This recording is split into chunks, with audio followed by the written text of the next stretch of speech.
Bevela A.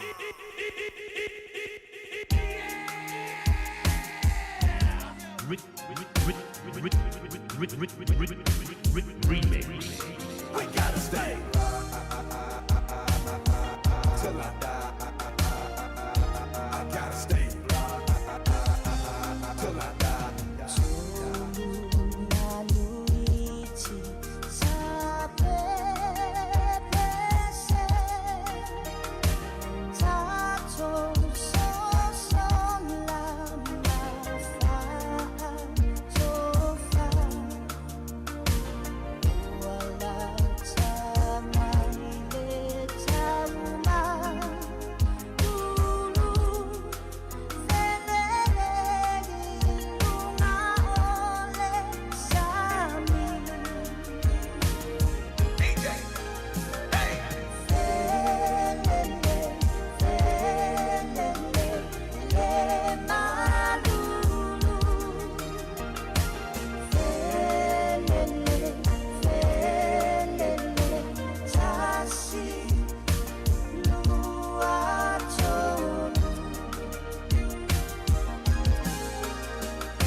Radio Samoa.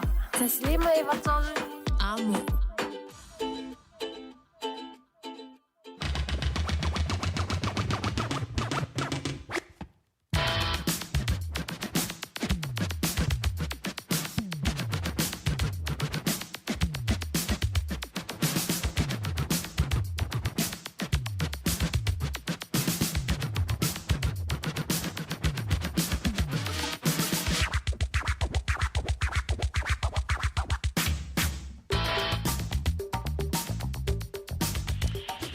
Pivilenga nga fa tala fa tu lang mai mo malo fa fuga nga sambol rivango la so la wa afa tonu leng tu la e se fulu mo lua le rivango la wo le la so lua la so se fulu mo valu le rima sino novemba lua afe lua lima fifia to fa tala fa tu lang mai mo malo fa fuga nga le tu fa wa ala wala leo mai au kilani di sila radio Samoa tasi lima iwa tolu a mo malo leo sai e malo fo il fa malo si tutu manga wenga e pe ona nga pa tia ilo to pa ia malo to malo le ngate tono di sila e fa pe fo ia to e malo to tua ai to malele mai ai e lo to pa ia malo to malo le fe il faiva e malo fo leo sai mai le dafa ia so se io li mai fo le diva ia so ona santo e se to ono nisi fu fuanga fa le ainga mai le aso fu raile e mala aso fu nafi ia yellow na lo fu tanto joy filo ai lu monu ai lo tu no le diva ngola oli ole na fu mai le official va ai tango le so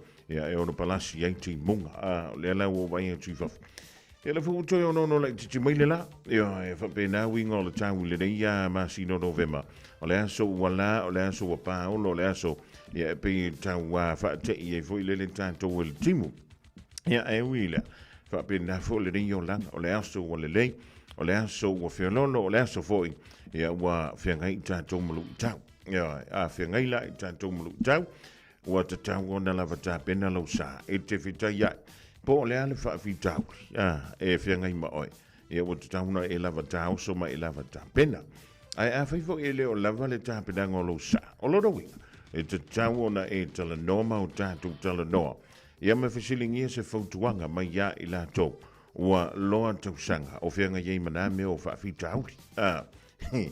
Ia ua le ai ia se tu wha maunga i la lo le la le dei.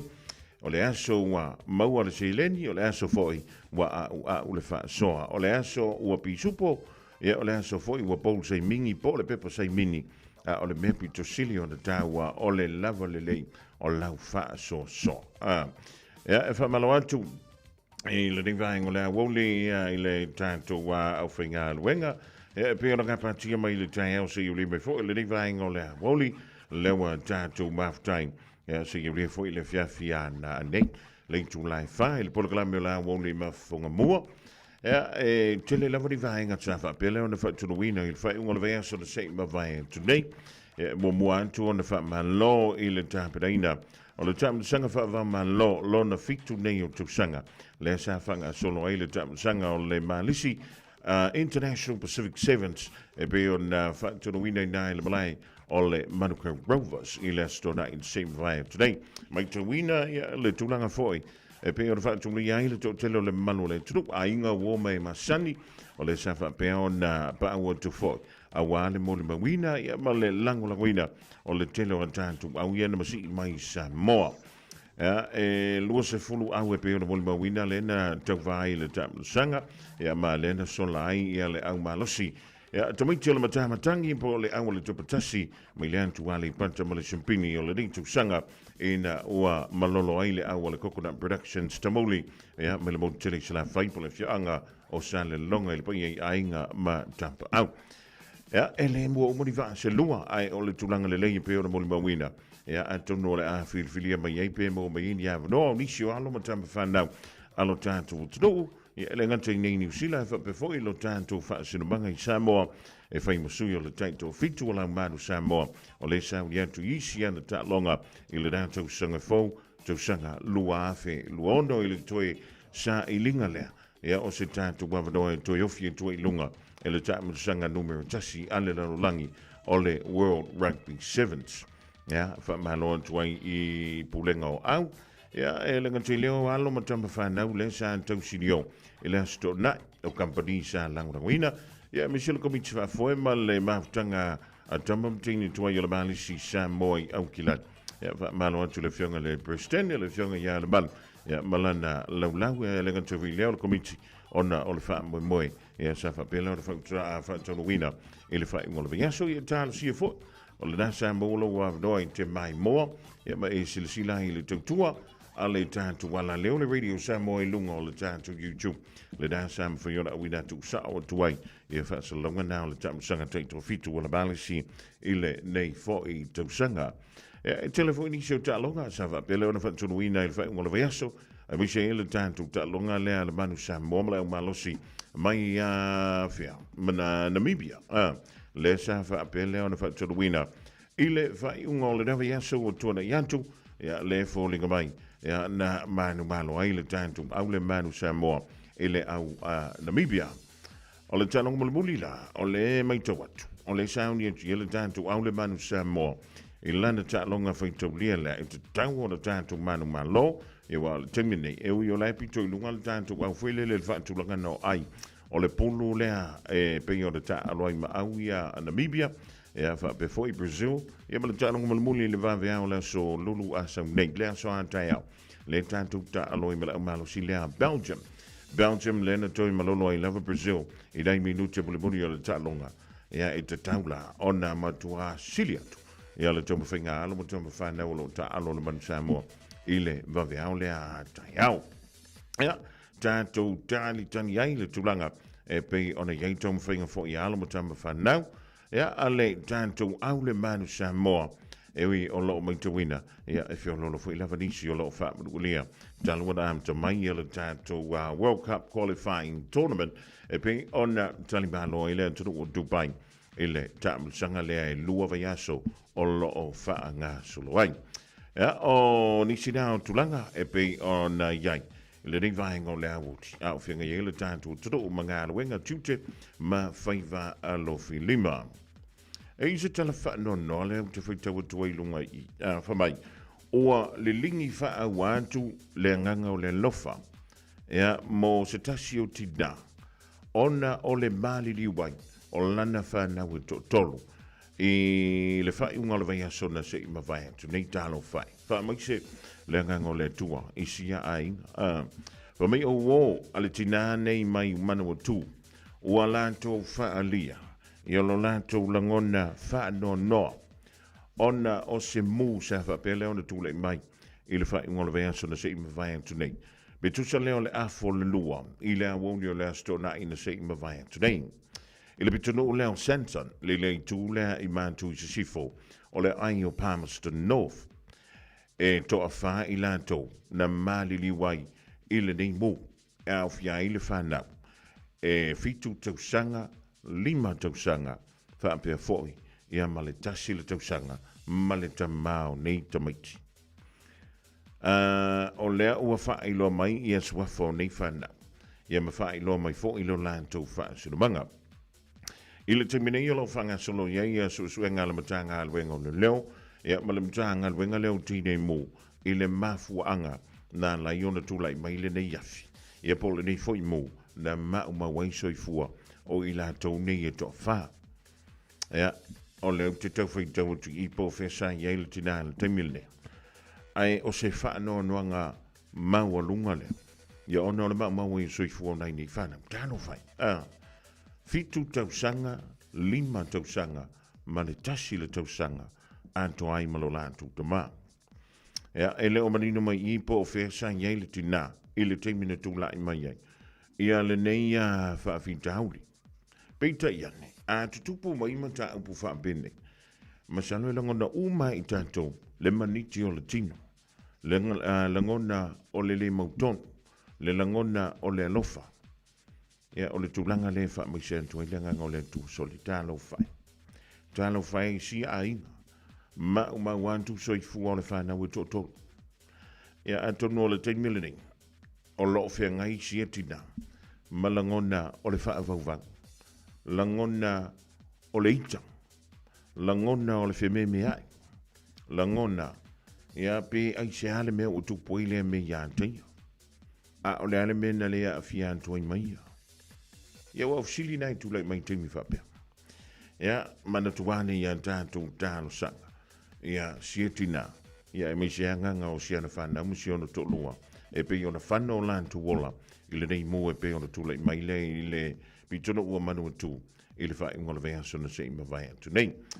Ia, ona ioi, whapele ona manatu tālo whai. Ia, o le tulanga fo i lele a fia lo te mai vai e a faina uma tua ia ia malota tino anto a fai fo o ye ni si o le tantu tro o lo fa pele ona fenga ia ia ma maftianga ona o le vala au pa ia le tua po ni si o fa fi tauli o ni fa le lave e pe o le tula i mai le amatanga ia po le fa i ngol ve so le sei ma vai today pa ia tulo na au fa ma fana lo na au fa ma lo i loto manganga ia o le pa ia ma le mambalo ai nga lua wo mai ma san ma le tuani si ai nga le ia utalo san a ona me te pisi le di vai ngole a wo ioi ia ua mawar ka ko ping viki Tangata maua tutu Oloi mata uane matu Tangia wefa au petani masusu Leituna o le toe vai Le pai atu mana fusi mai Fato faso mira si e malama ese ai O mafutanga ne nei Le fia fia ua fai mala ei O aina e ola ine talalele Ai ai o aso ele ana e tina umai o anganga o fuma ai fano anoanga Tangata uma tutu Oloi mata uale matu Tangia wefa au petani masusu Deitula o le toe vai Le pai atu mana fusi mai Fato faso gina si e malanga se ai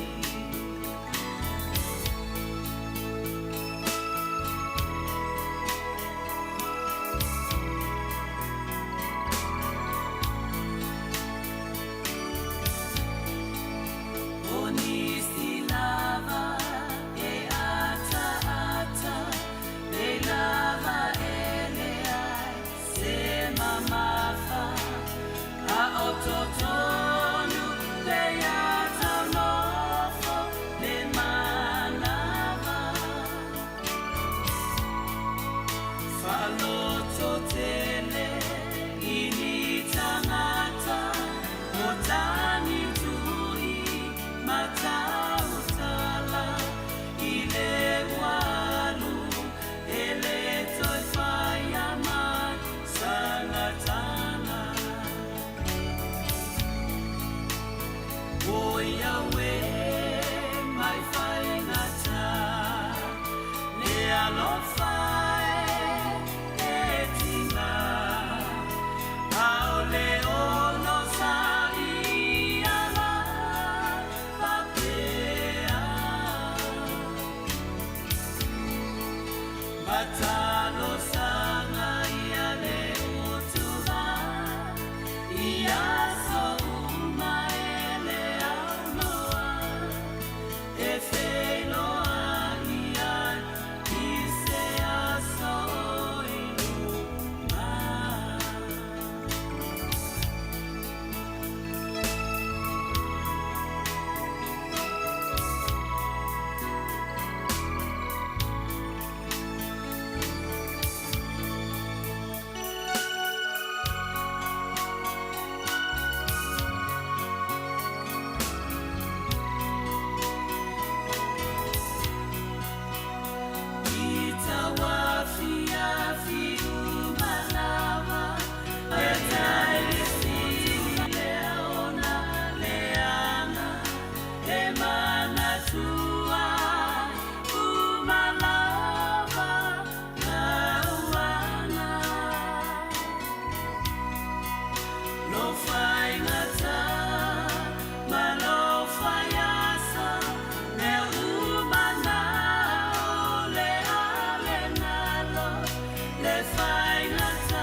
Faatofasongila si e malanga se ai. Faatofasongila si e malanga se ai.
Lui tau mō le aso.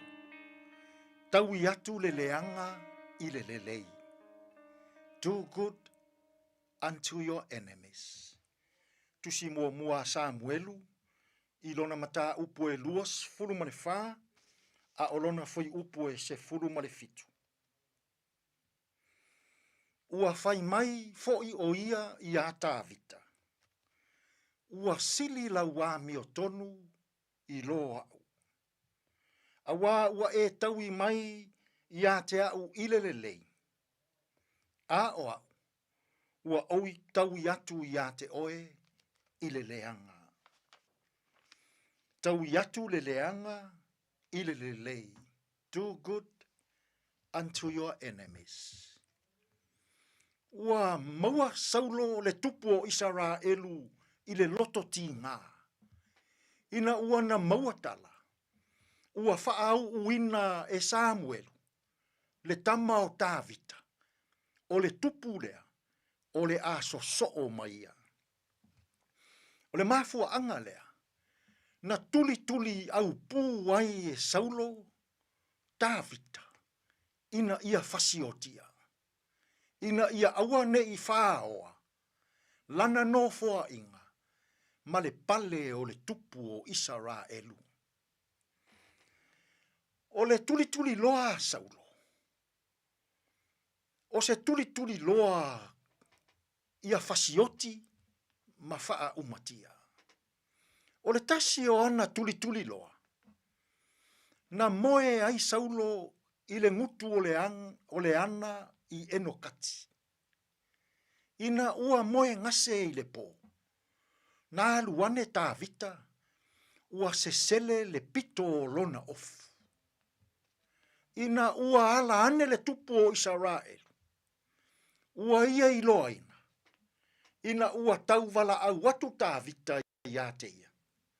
Saulo, ai se a ea e te tuli ai au. O le a se mea leanga ua o whaia i a te oi. Whai maile tusitala. Ua tangi leo tele Saulo. Ma whai eia na upu lea i a Tāvita. Tāvita, ua sili la wami o tonu nai lo o au. Awa ua e taui mai lele lei i a te au. A o au, ua o taui atu leleanga i a te oe. Samo ai, toa tele tangata la tau te tuli loa i a te oe. Ina ia e pa u watu i leleanga. Toa tele e fia faaleanga i lou soi fua tau mawhai. Toa tele fia faa umatia. I le maa neia malelelei. o lau tautua ma lau au nanga. I le malo, i le e kālesia, i nuu mafioanga, ma nai o tātou ainga. Ma naia silu i tau a tāvita mō tātou uma. Tau i atu le leanga, i le lei. Ua fia fasioti mai e Saulo, ai whaaola atu e tāvita. Ua tau i masui mai Saulo ia tāvita, ai anga le lei atu pea tāvita. Ua anga le anga Saulo ia tāvita, ai anga le lei atu pea tāvita ia Saulo. I le nei fo i aso i fe au mga aluenga. Sa mo ai, pe a anga le anga mai le lalo langi ia i tātou. Pe a anga le anga mai lo uso ia te oi. Pe a anga le anga mai se tasi i o whaiva a lofidim. I lau tau tua ma lau au nanga. Whai mai le lu i tau a tā vita. Mō oe, mō i tātou uma i le nei aso. Tau i atu le leanga, i le lei. A ita mai, ai a pe a e alofa atu. A wha maua lunga mai, ai a pe a e wha maua lalo atu. A tau i masui mai, ai a pe a e wha ngalo atu. O le lui tau o le nei aso, tau i atu le leanga, i le lei. Tātou te tālo. Le atua pa i ai. Ia awa o ina pea i mātou wha leanganga. Ia tau i atu le leanga i le lei. E pei ona whaia e tā vita i a Saulo. Tātou ia malaua fio i fe au mga aluenga o le nei aso. E manu ia ai i mātou. Lo lava suafa Yesu lo mātou alii ma lo mātou whaaola. Ua mātou tatalo atua i nei. Amen.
In this update, the opposition leader suggesting a funding decision by Chris Bishop doesn't pass the sniff test.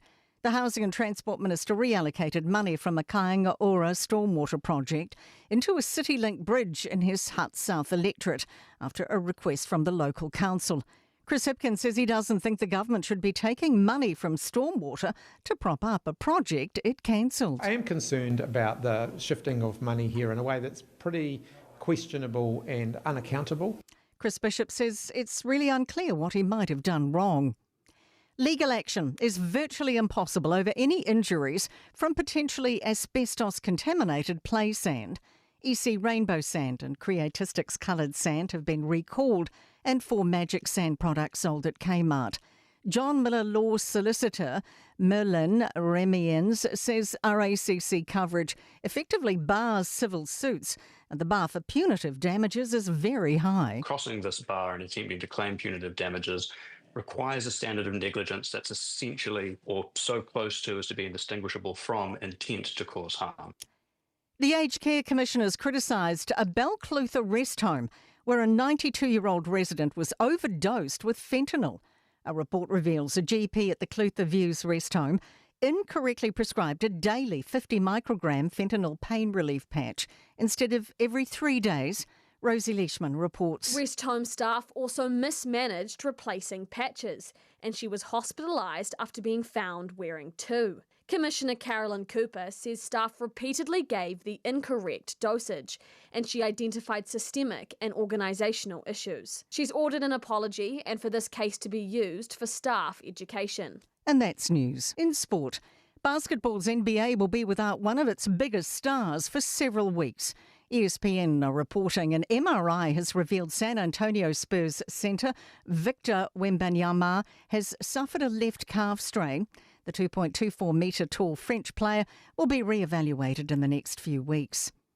Hayden Wiles tempered his frustration 2 days on from a shambolic T100 triathlon event in Dubai. Missing the regulation bike transition saw any hopes of earning the $44,000 first prize evaporate. He eventually placed 8th. Wild has since accepted some responsibility. You know, I messed up. I did an extra lap. It is what it is, and it's definitely a learning curve. And that's sport. I'm Raylene Ramsey. Malo soy fua. Ol si fufonga Samoa, Radio Samoa, tasilima iwatolu amo. Se kia Radio Samoa.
teine Samoa ia mala mala male tainga o le sua le palua va male sulla tonga ia mana tua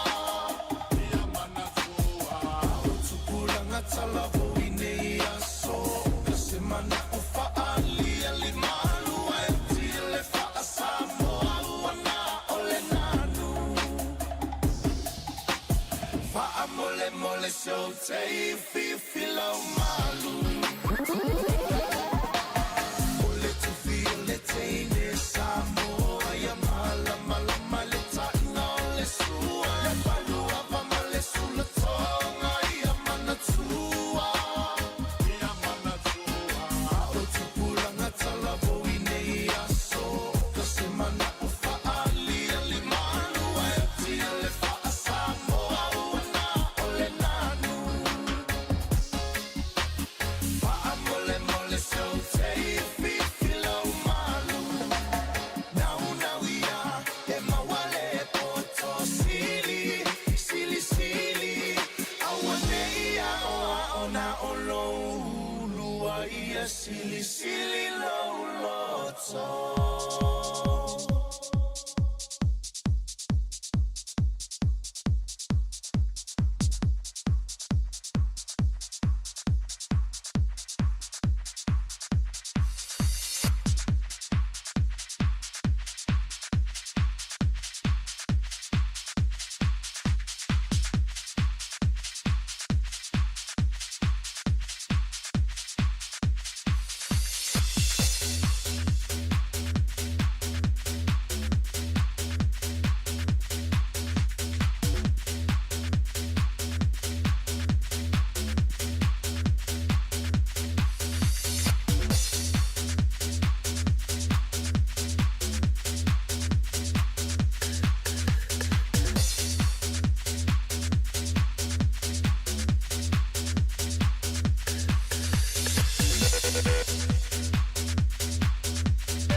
Le dawa fa funga tru so tonga na tato tala I vai for uma tala tala ngala gana peritani o le rivango la woli la temo se si fa po telefone le radio Samoa e le tu la e lua I le o le dei lo se anto le temi ya sfumba tolo mi tu ten e link tu la tasi fi fila nganga le wamba le tato filo inga le rivango la so mo le telinga ya tongi sia Pia Wilson vai anto le pai swafa ole tu mala ngana o meka cars I manukau a wa fo isfa ma tu mo ema we le nei vai ngona woli ya mi chela fa nga slonga ola antu fa to molekeri chibasi le wa leven am tulia mo pa ia mala mabalo le tatu tu fa talo fa tu le tlenga tu sia ma lo fe fe ma lo le to ta ya rangi ma tafi fo I la sunga o le tai fo tatu po karambe to tai ya tonga mo o le vai manga fa ma lo se fu mania fa ma lo to wa tai fa malo fo il fa malo sia me se to tuino tatu o tinu wa fonga mo io ya tanto te tau fa ma lo lava il di vango la woli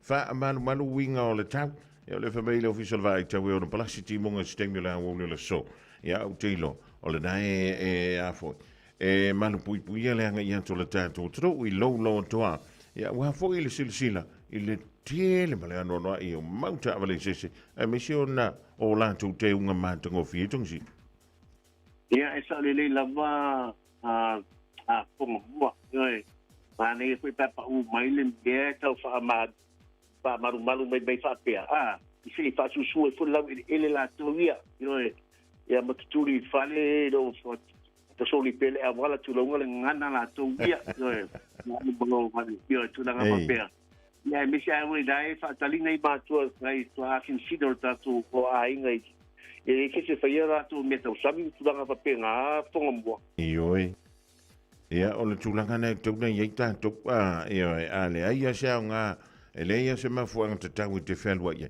Ia no fo le fale ia wa e halua no fo. Mana tu anisto ina masilo matu ai le fa pena le afia ia. E vai po le tau singa nei e nei lo tu fo le o ia ma fa le la val tau mafutanga le toi na malo matu a tungsi. E so le la masa ma ma e bitu sia le ngal tambale o tia io Ia, dari ko pula tu na sa ngole apa il tam dei pelle ustai pelle salong e lo to ma le tam ia o le mena le bomo na le pai ngu la be ngu le mo tam to pa pele de ia so ia e lo malusi ke le kamane o te kia le leila ia so ile malu ka solo mringi pe kalda ko ia ele tá ok sim querido por kala la o ia kamangia la fomo Hey, fai wa siringa kari se ula utalenga titia. I mean tungisia. O lodo winga, ia tatu tau fai te talo ma ana pongi mo ia.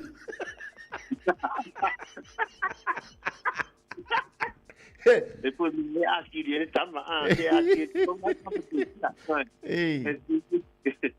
eu be aqui não fa per kamangia Ole aka kia kula vai lua au ma fanfana ma sunga o ya taito yo wa teilo e mamana lua ta sanga a kongo ni li fai de finga ole telenga ya titi eu fui famunha nga taito não fa per tama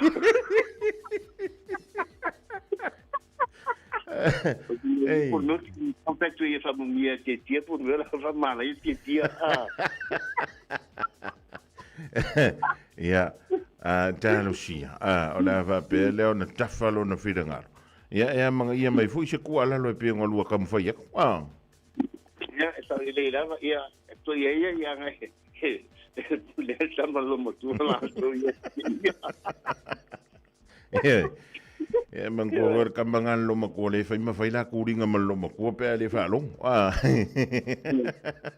Leila tu quer mais tu tá tudo malato pana Nia Leila ia foi le caminho vai por perto morto me titi a belo finale singa faz uma posina me lá o tava que ela ia a como le tia o ale tem me para ver que ele mais ele mo que tia só a meu ele fala ai O ia vai verga. Ei, e vai marca. E vai matar me vai que kula la be ai. Que de lá ma ave se mea. Ei. O longo winga fa ore que fa mo aku. I o longo winga e sili ele mu fo.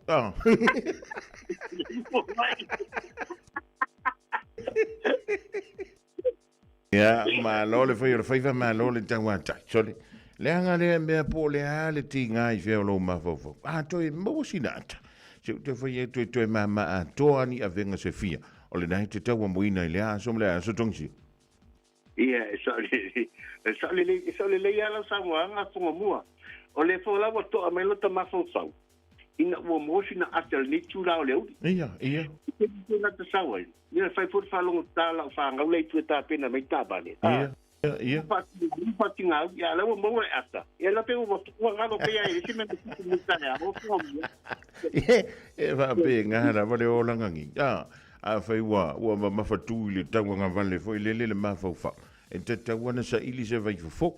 Ya o ina le family palang. Si le menga ka o le experience. E family kala ka mekia o le experiment nga ma ko ring foi le.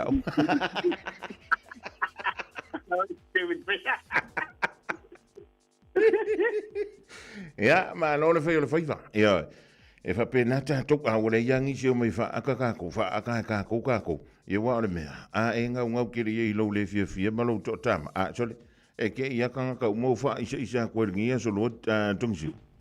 Ya, e sa le la vale sa nga po bua yo. E vai ta le sa fo se si. E ta le sa fo se si fa ata oi. Au tau sa pe vele sa se pa ata o e lava ngai mai nai te ole malo si anga yo au malo ma fo fa malo loto me se lo fatu na ton faia o e fa fia o e mosina ata mata ma fo a teres be fo ina me vai ka te lo la street a play tulanga pa pea le pressure tulanga pa pea ona tama fo fa le ni me le fo le ne tupu mo ia no fole ma fo mo yo ta asa fo le mani mea le fo ina mo ina onga onga le ale oni onga fa bolbalea ma li la ia wa fa penale o longa ni ia ma le tutu sa mo fu ia so mo le so e fia o le so ko nga e le fia se ivanga ngala o e se masingi computer voile ia ngale o mia kwan mo reset ia nga ko restart la ia le ka ko esa le ale salwa nga pongo modio tanga tala tuia ai me ia mo le fia yo yo ma pilu nga to ina nga yo vai ile te tu la fa ina to ina ta to ia so bolo ta to mola ai alfa ta si me le tu ia ti ta to ia so ia mo ta to pa to ia te ia per fa mo tu ma ti ia te me la te mana oi ia ma apele te talo ma mangalue ele fa pe la ngatu ina no fono ele te me faia yoi o te mi tonu ana le pisil to ina su ala na lu alfa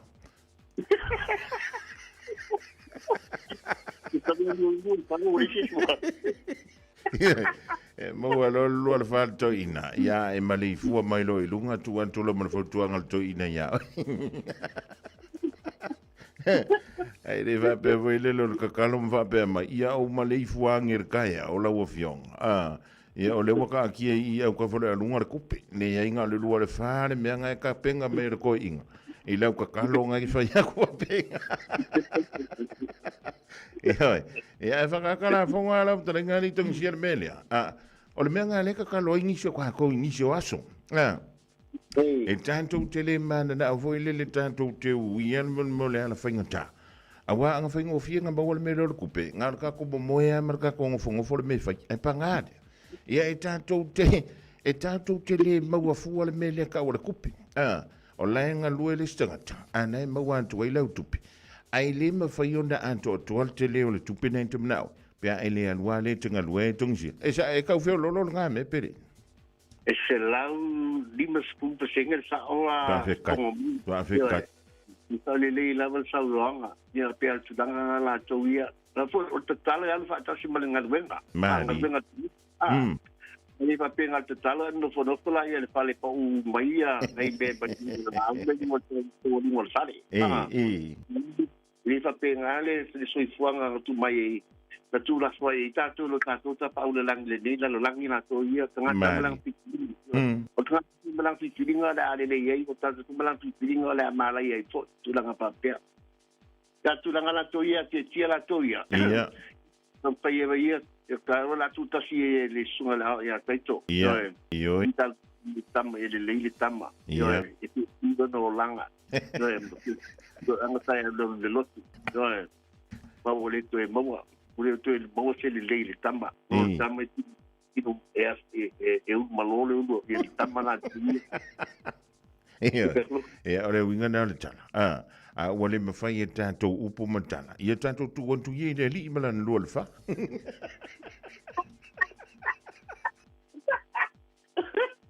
oi ya balea pomua tai la sunga fu mo ma tondo fa au di tu ale ta yo mali foi il faso pa tai ke lava mo faso mo ata yo lisi baila aule mo tato le mo tato so fua ya mo ala se me e fa ki ina la mo o te mama tina ya fa pe ai na mala mo sa mo yo e mo foi le mo tu la pa pe pa tato fa ki ya patasi ya di inga la mo fa foi ya ti ai tau pensa tu mau lu tato ta pa aule lang patalo fa tu fa anga Samoa tu fa le nei la lang to de ya tu o New Zealand o ke volo tato au mawai sa ili malo ai tonu tato la fanua sa mo tato uso tutuila ia patalo patulava to sia i lava te lava mar falo alo fa malo mo ia fa to watai fa malo fala mo bia a tonu wa ke wala to ia na fa manatu lava to sia fa taia fa ia mo lunga so tato sinu e whainga tau tua le tatu whaitawa le me ka kās mai la mela sona fua le beso tua nai,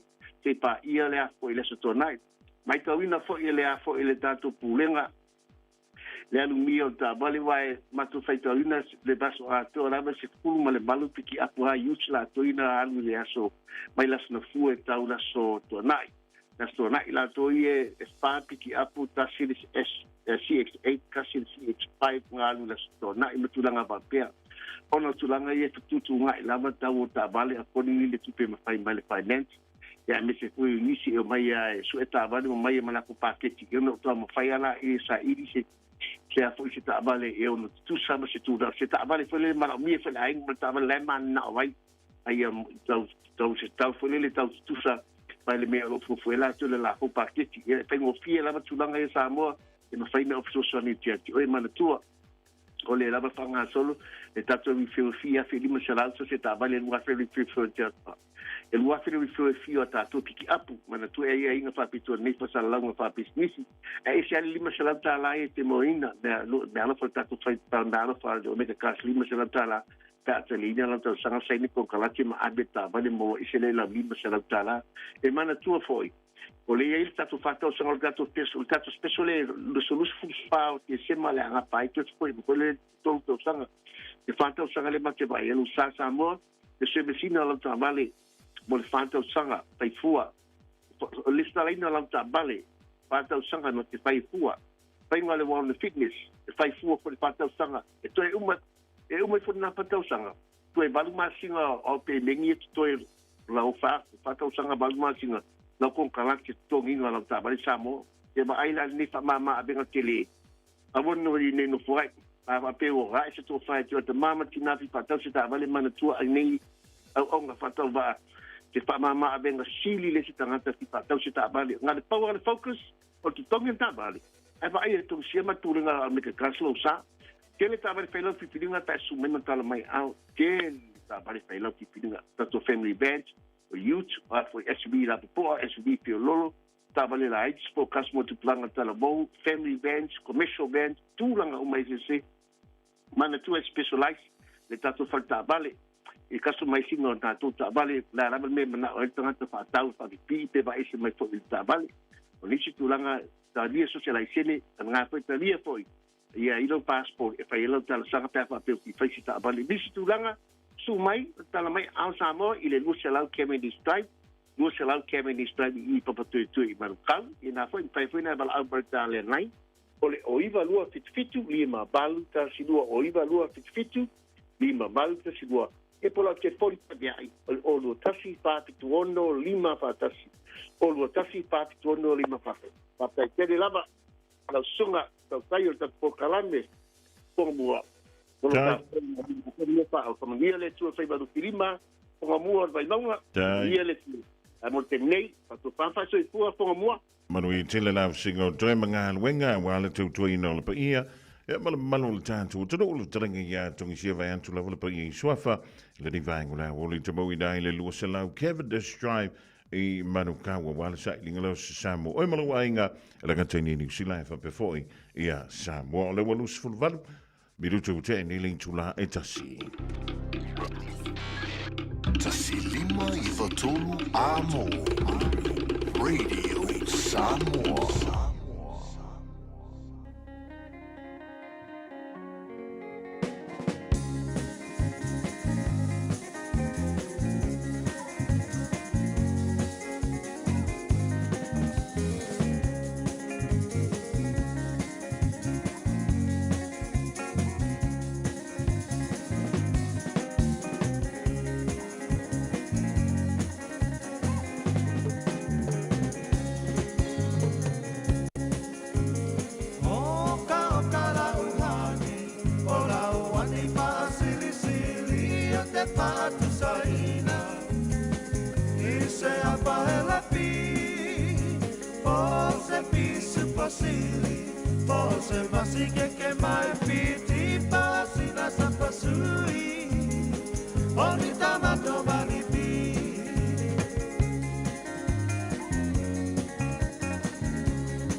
tonu e ua tonu lau finanga loa pahai po ipo avane i le malo e le anga o le tatua e te le ai o le ti a kolo pe mai sa pepe o le pepe o le po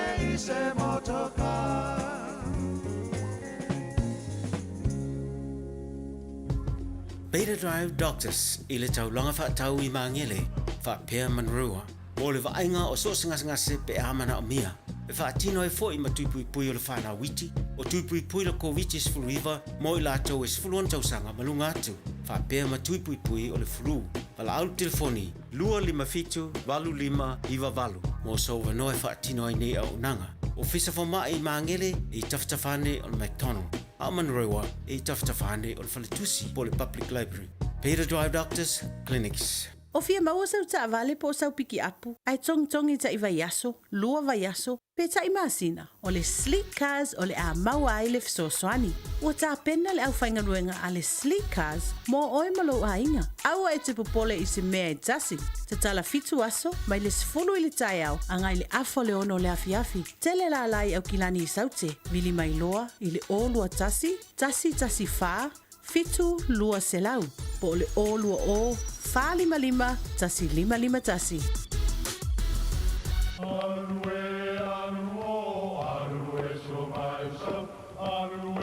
O Samoa o le atunu ua mai o na tofi. O le la au ua mai o ngā tātulanga e le to e tau au whangaina.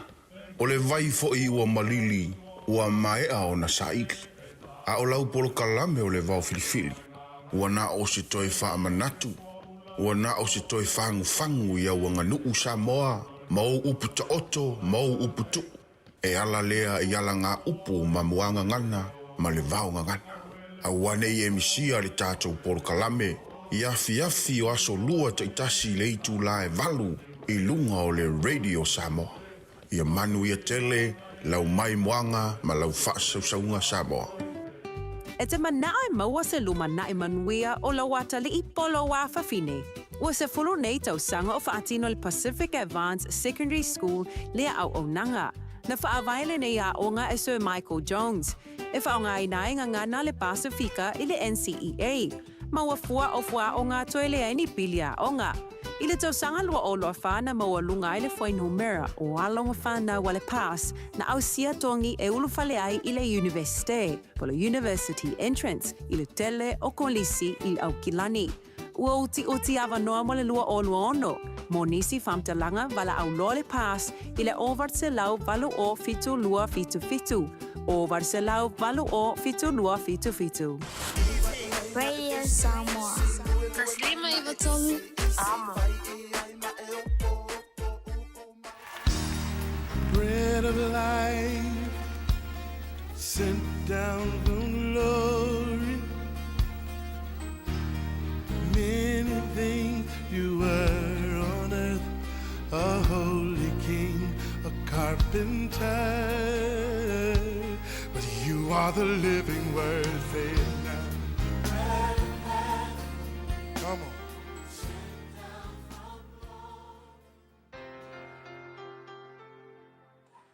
Talofa le tatou tunu Samoa I le nei fo yaso o te whawhailoa I ati oe ia e maisa lava I paanga o le tatou polkalame o le areto le o la malo o le soifua manuia o le tusia whaalinga lua a o le whaiunga le whaupe fitu e whaitau ia ie fo I tau whape o le tala Iesu na fola mai mo tangata manu malo whai maila na whetalainga o le manu malo o te vatu ia te ia e ai I le la au o le ola o I totonu o le parataiso o le tua. A le upu o le nei aso e whapea o te fia tau tala mele o la ngona o le manu malo. A tonu ua e tofoina ia la ngona a sua malie o le melea o le manu malo. Mai se foi mea foi whate ta inga ni ta alonga e te aua iai pe ki ka alo ai e manu malo lau au. Ia po o sau au fo I e te tapo ia ai malo lau au oka se mana I o la ngona o ngi mea o le manu malo. Wai foi lai le manu malo ina utatu manu malo foi ta alonga foi lea ma tonga a ele au foi lea le toa Samoa.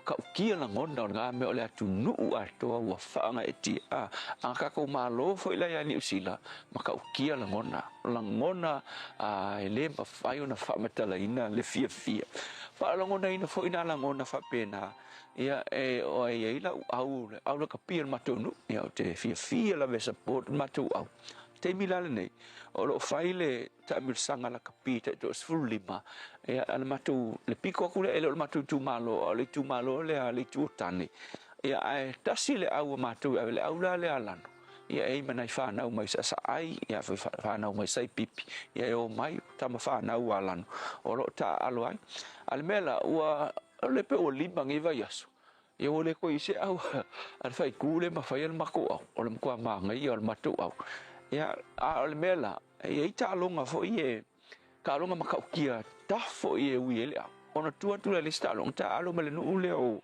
sale au e ole ngu ole lava e malo losi tele tanga te tamo mo e lungo ma atanga ka alo lo la mele au le sale au la umar kai gero umar kai mi o migu ke fo ia la fori e alo ko ma fo o se longa se va venga ko a ko e mau ma ko ka ai umar taimi kai mi muli kalo male longo ai latu lo male mako pasinga sko ai la ko wa ova oka ai wa langa tanga fi fa lo ko so lungo ka vale lo ta vale o so fi lungo lo ta vale ai sia o la ngona fa nga etia o le manu malo le vela anga fi fo mako ko mako malo mai fo e il kalikale la uma au si ku kangi o mangu malo pele au tasi mai fa sa le au le macho yelela ongi ngona mana yetele akilo lan manga yele me fa pena umalava yela ngona e mau tanga tele fa ai unga me umalava pe afai ia e ke mau ingal mele o mang malo le la fola e Yesu wa o le sei fuanga le nei kai pe se kalonga o le tau sinionga e ai fo ilo na tau nunga wa fe mai fola nga Yesu ile ekalesia Efeso fe mai o te avatu ia te o fe mai o le manu malo ile unga la le ko sion fe mai o te avatu ia te oe e ai ile la au o le ola o lo o le paradiso ia aka ul paradiso se ngofuanga sili nga makangofu ale winga ngale upo se ngofuanga fia tele ia no fuanga le kai pe ngofuanga sa ia eva matam ngwa e tena sa ka ul paradiso ai sa tu male la au le ka o le la au le ola ai ina uanga sala atamu ma eva kangolo le tu tuli ese mal paradiso il mangaku le fina ngalo le tua ele nga vaanga ai ile la au le ola ia fa fenga ai le au le ola u fai inga le langa kuli ese lo ai leo ke rupi le ngofonga sanga pa ile la au le ola al mem ka ki ngel fai ungal tu si fa linga ai to apia mariani mai le la au la le ola fe mai maltala folfolanga Yesu ele ai foi kanga ka uma ai fe mai o le manu malo vai o le manu malo fe mai o te vatu ia te ia ile paradiso koe ai ile la au o le ola ele o tangata uma o le tangata mangumalo o le sidi mangumalo mai lea mangumalo mai lu ikau le langa le nei mangumalo mai lea ngasala mangumalo mai fa o songa me tof fonga mangumalo mai me pala le langa ai fa fela ngai mangumalo e te manumalo inga ua iai le ali i le mangumalo i lo langa o lona suafa o Yesu ke biso so le upula mo le songai e ke kaule e eva pe afai e ia Yesu i lo langa po le a le fita o ka longa mal tau sinionga le langa ngai ke pio la kapide ma ke mangumalo e ia lo Yesu i lo langa o le unga e ke mangumalo fai mai lo man folanga Yesu o le manumalo o ke avaku ia te ia ma ke ngofo i parkaiso joy ai i le la au o le ola o ka se mea mana ia pe ai ulogo langa mai o kuile no foanga siri na mana ia a fatali mai Yesu malea la au le ola mo oe Yesu fatai le nei o langa o le tausinionga ai we e fola e ia le fa manuyanga mo e manumalo fa fatai ona o lo manumalo Yesu ua matou manumalo ai nei ia o Yesu amen.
Emanu malo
Sufa Mali down the Peace Chapel, the Divine Ola, only Balbese, or a Manu Malo.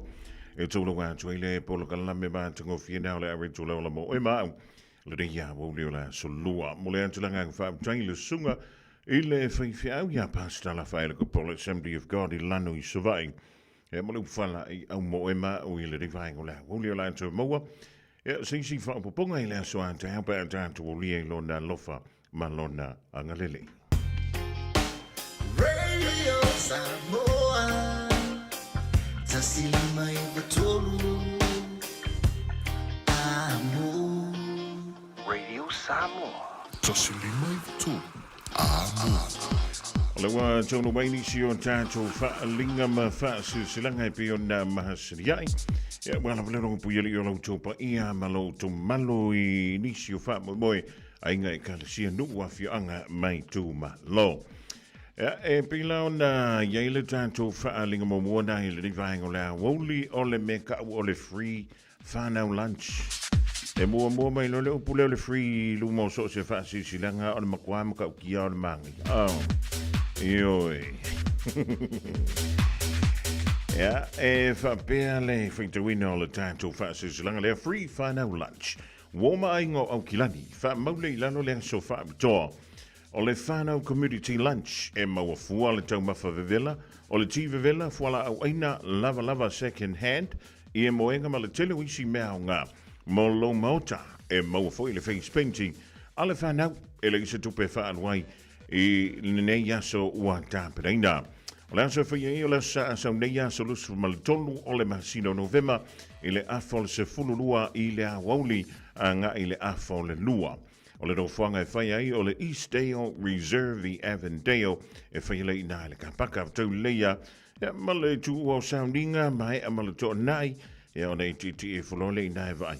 Ja, polare binga vishile vainga na Eastdale Reserve I Avondale I dale kapaka e nga tonu lava ya mole a inga a toa.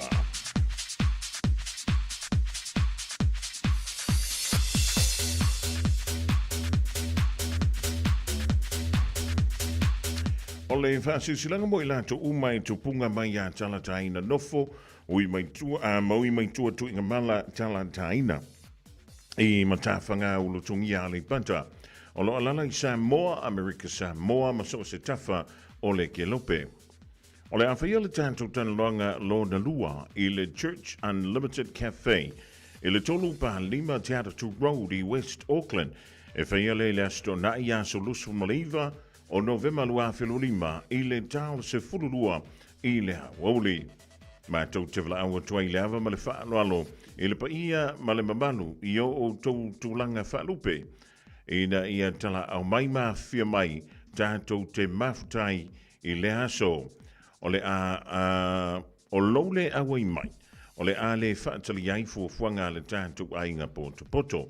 E morisi whaafsili whaafsota iane I numera ia o le a taua. O New Zealand o le o lua fitu whaalua o tasi lima luono. O lua fitu whaalua o tasi lima luono. Po Australia I le o fa tolulua valuiva iva lua iva fitu. O fa tolulua valuiva iva lua iva fitu. Seinia le tātou whaase silanga tāua da. E talataina valusia talataina. Le ala I Salanoa William Palmer. To inga malava alotu talataina. Maifo po ono sai Palmer.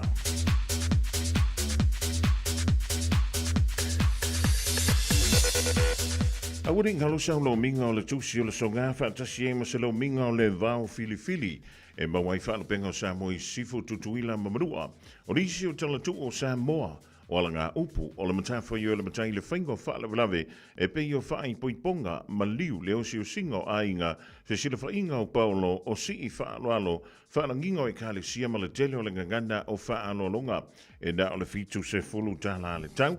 Wada o le official radio Samoa le tolu pantolo ono Hobel Avenue Marukau e maua tuai sa ulo minga. Morisi whaamtalanga walau mai le tātou ofisai teimi whainga aluenga I le lua o lua tasi lima I vatolu lua o lua tasi lima I vatolu. E pētanga I saola vai lunga o le tātou upenga ta whailangi e mwhailea o le maua tuai ia sautusi o le shop radio Samoa.co.nz e mwhaiole e walau mai shopradio.samoa.co.nz e mawhai o na whai mai eila oka i so se anturu o loo e au mawai whaafitai.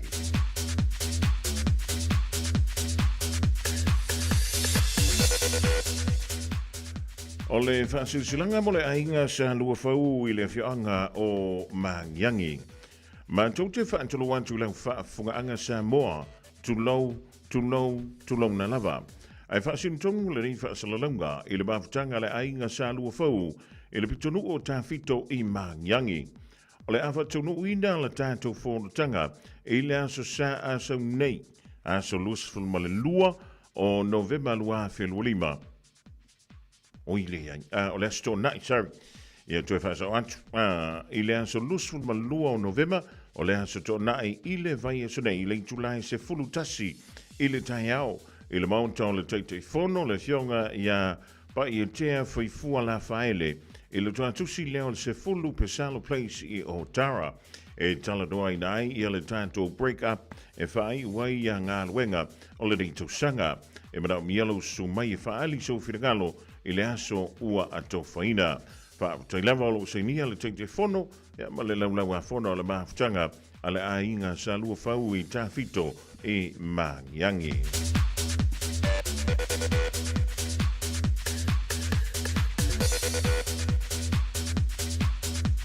O le whaasesilanga mo le mambalu a mātua uma o le masina wa aia i Sutton Park School.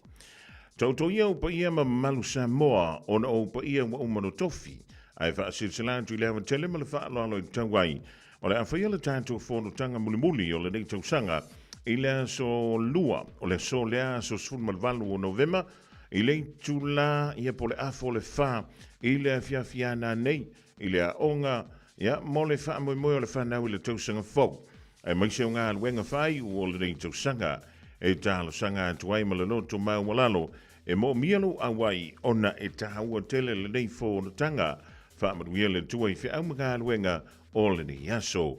Te tele o senia e le sunga i a misne mia ma le mabalu i whaia onga uma o le masina wa aia i Sutton Park School. Ma le tātou whaasilsilanga mulimuli leo tauno mai whaasilsilanga mai le mawhutanga tama mteni tuai o le Ankopa ia po Avele i Aukilani New Zealand. Whaamalmole wala wantu ma le whaaloalo i tama mteni tuai uma sa o tawina i le kolisio Avele o loo au maumanga lulua i Aukilani nei. O le awhia le tātou whonutanga mulimuli o le rito sanga i le astona i nei aso lusfun malua o November mai le tulain tolu lea waulianga i le ono i le fiafi e whaia lea i le nofuanga o le Youth Line i Manukau i le tasi whalima St. George Street i Papa Toitoe. Whaamole whaamalo si mai, ia matou sisi i le taimi e pe o na whaatulangina mo le tātou whono. Alofala tua moli i tilo tau soifua, ia mo le bante wola whaatei lava lo senia e le prestene ma le ofisa o le mautanga na tamba mteni tua i le kolisio a vele po le Ankopa i Aukilani nei.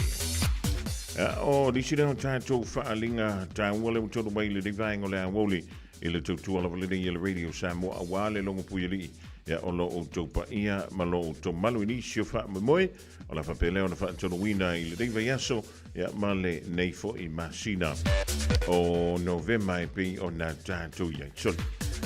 E pi ia e le i lewa, pi ia e le i lewa na tātou ia i le masina o ki topa.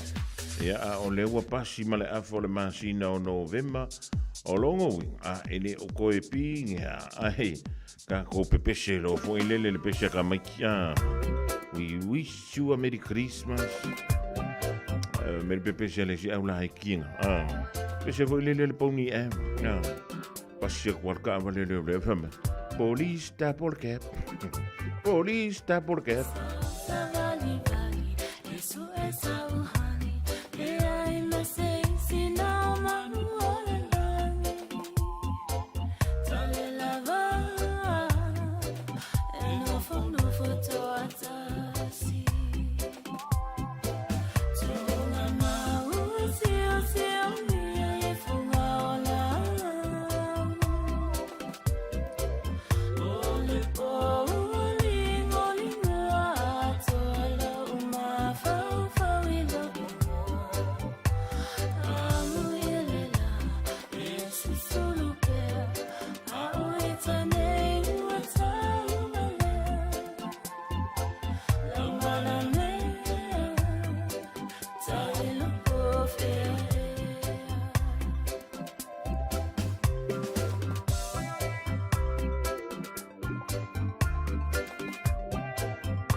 In this update, the Prime Minister is still committed to reaching government policing targets as the deadline looms. The coalition agreement promised to recruit 500 more officers by this month. Earlier this year, police stated it was more likely to be achieved early next year. Chris Luxon admits this is taking longer than hoped. He says they're doing all they can. We know it's a big stretch goal. Police are doing a good job, but we also need to make sure we've got the quality of recruits in place and that we're building out. You've got high standards, and that's what we've maintained as well. About 1,200 Air New Zealand cabin crew members have voted to strike, saying their push for better pay and rosters is falling on deaf ears. The union says they are the face of the airline and support travellers in all situations. Claudia O'Neill reports. ETU Director Michael Wood says cabin crew deserve a fair wage that reflects their hard work, long unsociable hours and disruptive standby requirements. He says the union wants to avoid strike action by reaching a fair outcome in ongoing negotiations.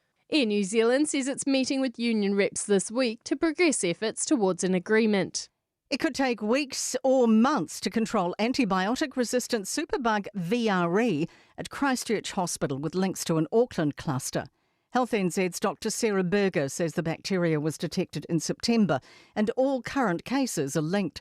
She's confident it's coming under control, but expects more frequent issues as it gets more prevalent overseas. Medical research in Canterbury has received a $1.5 million boost. Research into pancreatic, blood and breast cancers, heart disease, mental health, child health and Parkinson's disease are among the projects the Canterbury Medical Research Foundation is funding. Their Chief Executive, Melissa Haberfield, says it will allow researchers to kickstart their careers and conduct crucial study to save lives. It ensures that we are building the capability and capacity of researchers to stay here in Canterbury rather than overseas. But most importantly, it increases the ability to support our community. That's news. In sport, the number of countries qualified for the Football World Cup is up to 34 after Germany and the Netherlands booked their places at next year's tournament. The Germans thrashed visitors Slovakia 6-0 to finish top of Group A of European qualifying. The Dutch took out Group G with a 4-0 home victory over Lithuania. The New Zealand Golf Open's confirmed the big local names for its 105th edition in February. European Tour members Daniel Hillier and Kazuma Kobori and PGA Seniors Tour player Steve Alker will tee off at Queenstown's Millbrook Resort course. Alexander Usyk's second reign as undisputed heavyweight boxing champion has ended. He's opted to vacate his WBO title, with Fabio Wardley poised to inherit the spoils. That is sport. Talo Samoa, Waulene Yokas Vitialu, I was Wialingila Warekio. I ever mai ina se fulu lima iwa kolu Amo Radio Samoa Vevela a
Filingia ita ita ngata Wa ema ito ata si pea lau baba Ai utani pupuni atu ita ngata Lepa fine ai aku pai lau pala Safia ai e ise vai salo Safia inu e ise sua pa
Ale chemele bela wan sile was fulli mamala fa vidu chebu te ni ya ling tula e lua le da sa fa fungale tudu us fa boponga o tatu tala I vrei fanua ngana perita nia ole nei fo ya so lua le so sfumbal vanu ne ole de masina ni o novema lua fe lo lima tala flan tu ya robiti mai lanta mlevang ole mam tu bida Queensland e Brisbane I Queensland Australia sina leo pali Lucia Yankasiano Casiano Testiva, Posita da Samoa, we learned to Tia before.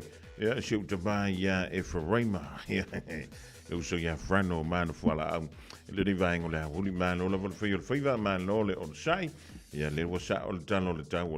I'm a ton of fat team, wine.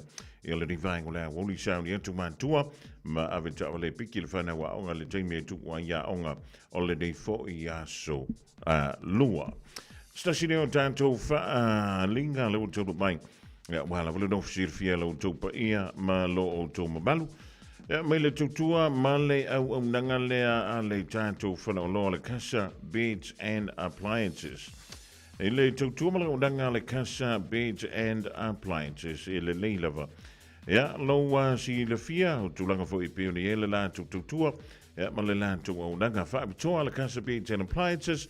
A lot of fat solo, 16 fabric, no for tolo no for single se lua in Timolea, ile na ole Iva Tala il verso, Iva Tala il verso, e Timo yen tanto Olona, ole na 16 ole to eyeing ole fabric, no for tolo no for single se lua, ya wa talingan, lo, ole moinga. Ole queen size mai le fitu tala il verso e mawaila moinga queen size bed. Ole iPhone 13 se fulu lima tala il verso e mawaila un telefoni fe AVI ja ole iPhone 13. Male fa utolo de fa ole tanto smart TV na lima nisi lona la tele e na ole se fulu lima tala le totongi se fulu lima tala e te mawai ia le tanto olo le da ole smart TV lima inisi lona la tele.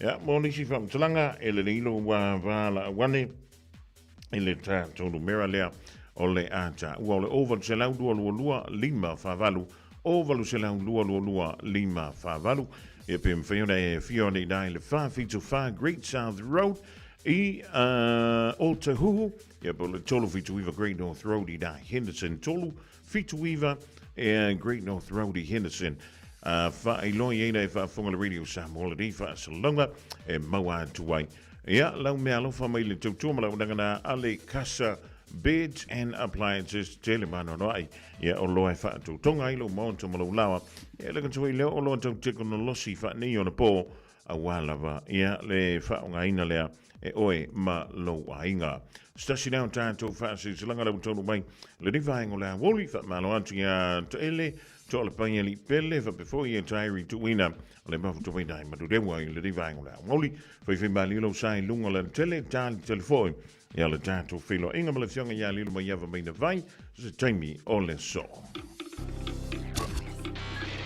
Tasilima Ivatolu Amo Radio Samoa.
Beta Drive Doctors i le tau longa whaatau I maangele wha Pea Manrua o le vaenga o so ngase pe amana o mia e whaatino e fo I matupui pui o le whana witi o tupui pui le COVID sfuluiva mo I lātou e sfuluan tausanga malunga atu wha Pea matupui pui o le flu wala au telefoni 255 iwa valu mo so wanoe whaatino ai nei au nanga o fisa fo mai I maangele I taftafane o le McDonald a Manrua I taftafane o le Whaletusi po le Public Library Beta Drive Doctors Clinics A whaiwa umala dei tau sanga I tele I malanga I Samoa. Ua saunia nei ala DigiCell se awanoa I te ono manumalo ai I se pepa malanga matoi fo I mai I Samoa ma le 5 se lautala Amerika le tupe te tawhau ai. Na ona whau ngā lavo le ClickX e lafo ai lau 5 se lautala New Zealand po le 5 se lautala Australia pe silia tu foi I le mai cash o le tuka inga I Samoa. O le mawale o le awanoa I le se I le aso mua te sema ma le se I munumuli le aso 5 Januari. E ma whaifoi o le e angava ai le se I pe a lafo se top up tolu tala New Zealand, po le tolu se furu tala Australia pe silia te foi, molo a inga I Samoa, e ia inga o le dei whabitoa. Marui e tele aso fia I ainga umo Samoa. O mana o mie oe po se isia lo a inga se fisoso ani tau whi malanga inga mo New Zealand. Imata au po pe o le vaita mai no whanau po ngaluenga, a whai lau tali o le ioi, wala au loa Ken Ferniho o le Fern Immigration Services, e iailana lai sene, ma o silia ma le se funu 5 tau sanga hola na tau tua. E toa tele tangata o fisoso ani iai Ken, imata upu tau whi malanga inga, e awhia imata upu na o atu le tribunal, ma apili le minister. Tanga iana I le Facebook, ma le openga te whailangi I Molimau, mo nisi whamtalanga, wala au mai le Fern Immigration Services, o luatasi, tasi 5 tasi, o 5. A whai alo whausia so mauta po whaaleleia, mana tua le ingoa Dry-Bond Construction Chemicals. So singan wengai whaatatawi le fola, flooring, o so sing tu inga whale. Mana tua le ingoa Dry-Bond Construction Chemicals. La tau te whaonga ina le tile adhesive malosi. E tu mau I le tau vela, ma le tau malulu. E mauti noa le mausali o whausanga. Wa 5 sfun tau sanga o le tau tua le Dry-Bond Construction Chemicals. Pato tua ina en toa tele, ai meise company whauwhale. Papso ta I mai le tamaitai ia Alithia whaumina I le olua tasi o whalua tasi 5 fituiva. Olua tasi o whalua tasi 5 fituiva. Radio Samoa. Taslima iwatolu amo. Good morning, class. Good morning, Mr. On a track. Ya ole a fight at the Tangaranga. T49. Well, name. Luis on a track. Accent. But ya on a track. Sama dia so. Jason. Apa turun A sampai A ya. Baik, follow my.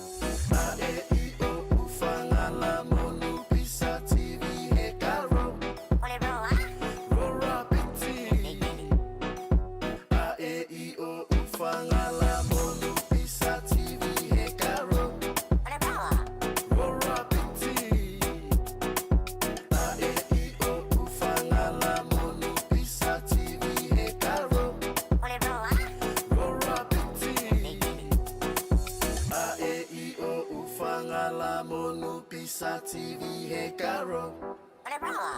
Rora piti. Jalo fatu le mama no le pasenga la mama e pupula ile ngita wa inga abise e ba e pengi wa amakale su inga ole vase akosto le fa asa o mele pena kasi e kabili bile wase la uwa bebela kasi luo pupulupu ba e ba iba inga fai kaule fa akele ya luma o vale sela ili sisa mo inga ile ngumelo apa o kasi ka uwa salamo fule malo lunga la kapi ile pose inga inga ba e mo mole malo lunga fa kapiki wase kipipili yuka e malo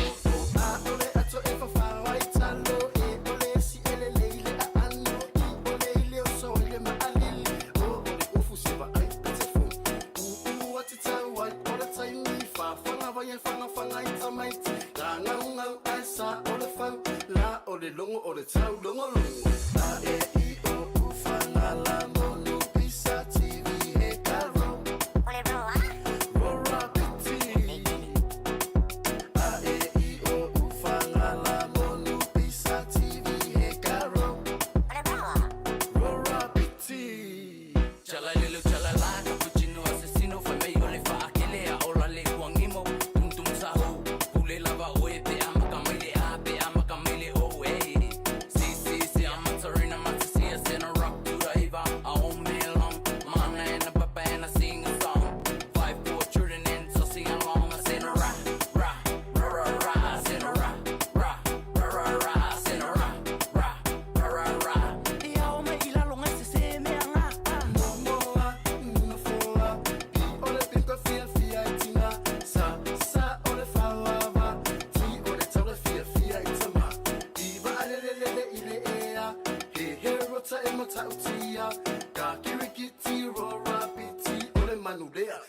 tonga fiti. A e I o u fa la la monu pisa TV he karo. Ole roa. Rora biti. A e I o u fa la la monu pisa TV he karo. Ole roa. Rora biti. Ya umalon tu sira mena tu si tapuni ra papi le mata malong tu wa tatu ama. Malo yang tu fana fa malo sne yasu. Si for night fa manatu ba sabana ruis pau sumai ta ya ama. Anu popo jesu mai langa serum notes. Dire yang oma te ya wana lina. Tat pino ita ya. Dia la fiafi.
se lava ua e o ti se le mna o li sa pasui le au ngai au mai le masala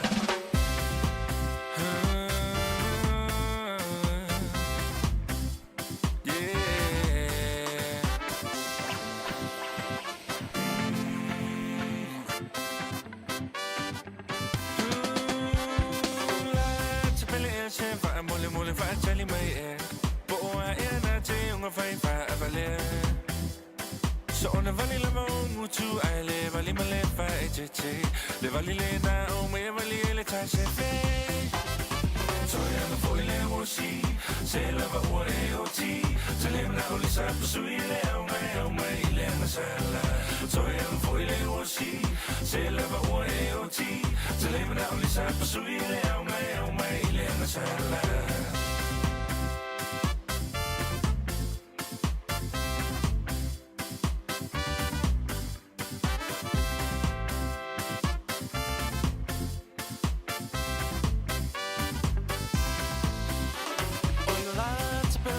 so say tapa so ina o si o nei tu si e vala awina ua tumalo atoi nei mo si va rock and roll ai wanga lo ya o le papio samo ai o mo ni o si va le mala so oi nu ui tu ma la fanga I want my way to a safe face so far I'm telling a bear why fear si fo i lava o le cha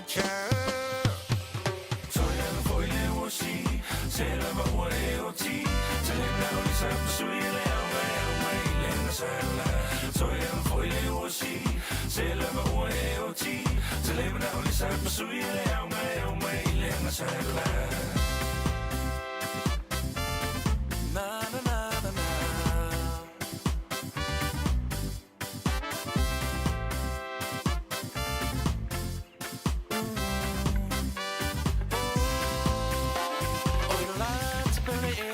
say tapa so ina o si o nei tu si e vala awina ua tumalo atoi nei mo si va rock and roll ai wanga lo ya o le papio samo ai wa moni o si va le mala o solo inu ui tu mala la fanga I want my life to a safe face so far I'm telling a bear why fear si va foi lava o le cha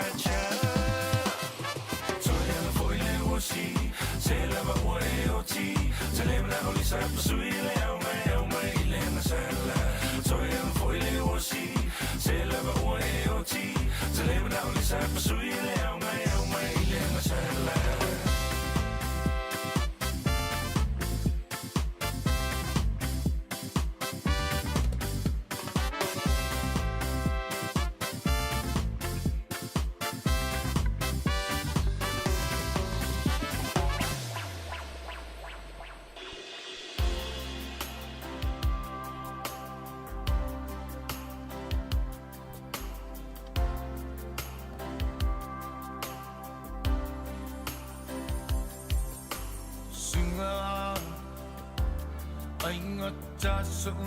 Manatu o mafofonga via faalia tu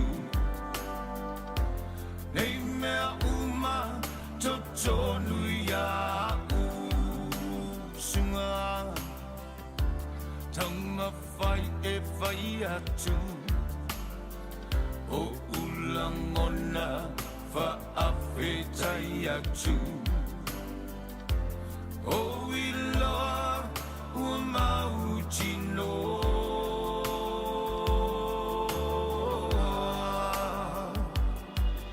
Hello,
tava mamau mana tua mai au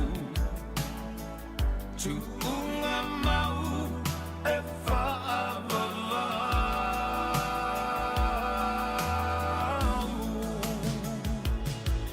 hello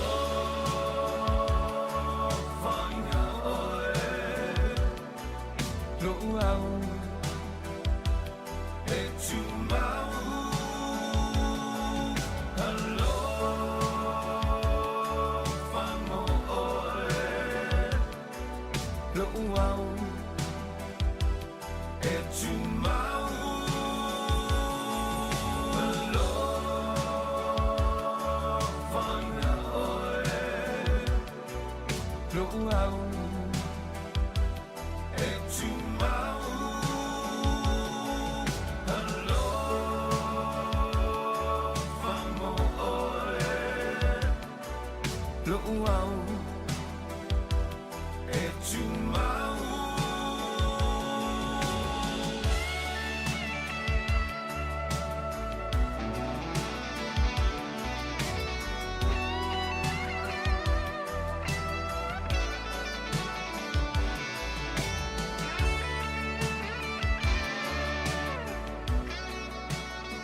Te peni pese mai fea a ia mala malama o lei ano foi le moana o lei a fai anga tau a sai le tai papa o le tua masanga o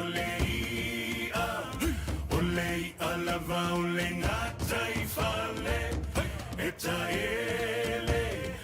taele lava i le tai fana tai ai lava sama e afe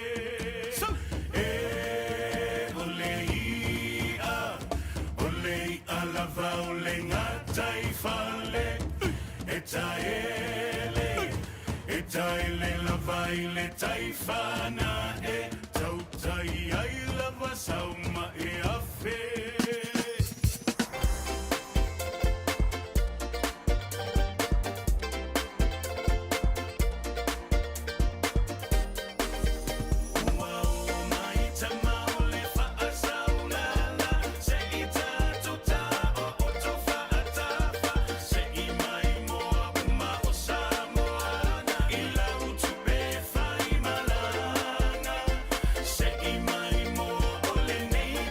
Tele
Fianga o le rivang o le a woli ina o toi fitu minuto na tale o le tulai tolu stimula toi mau.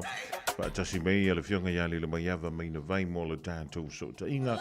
Ya ma le fa so mo le ia so lua so sfulma valu. Li masina o November. Tal siu tolu mo le manuia.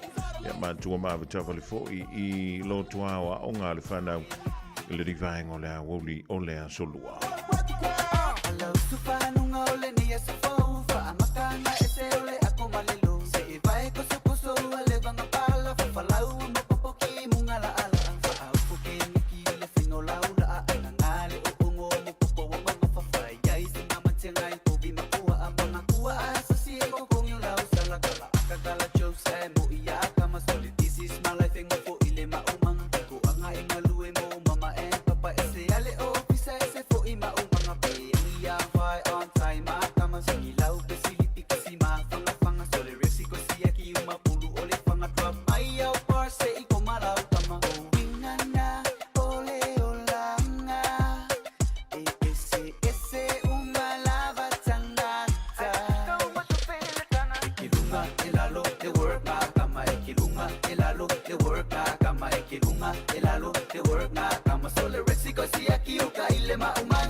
Tau mani po, boom boom boom, shika boom papa o. 6560, low Gino, Kayla Records, yo. Son of the S-A-M-O, A-Way, night and day. For my people, the Malo people, the Ausuie, for my fight, yeah, yo, my la, yeah, let's go. Siva la ile música. If I'm on a la with Auli fusia la panga. It's a boy for you, semisa. Yeah, if is a fat thing, I'm a show, a fashion more. Wali kama, shawa lava, family mole, family mole. Yeah, if is a failele, faisana sete, falai pankeke. Wali shunga, shawa lava, failau kama. Sigala ile música. If I'm on a la with I will see la panga. It's a boy for you, semisa.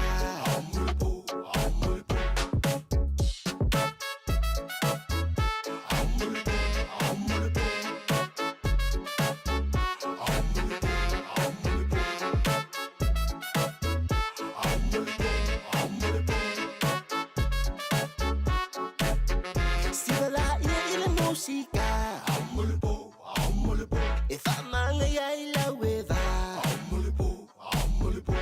will see la panga. It's a boy for you, semisa.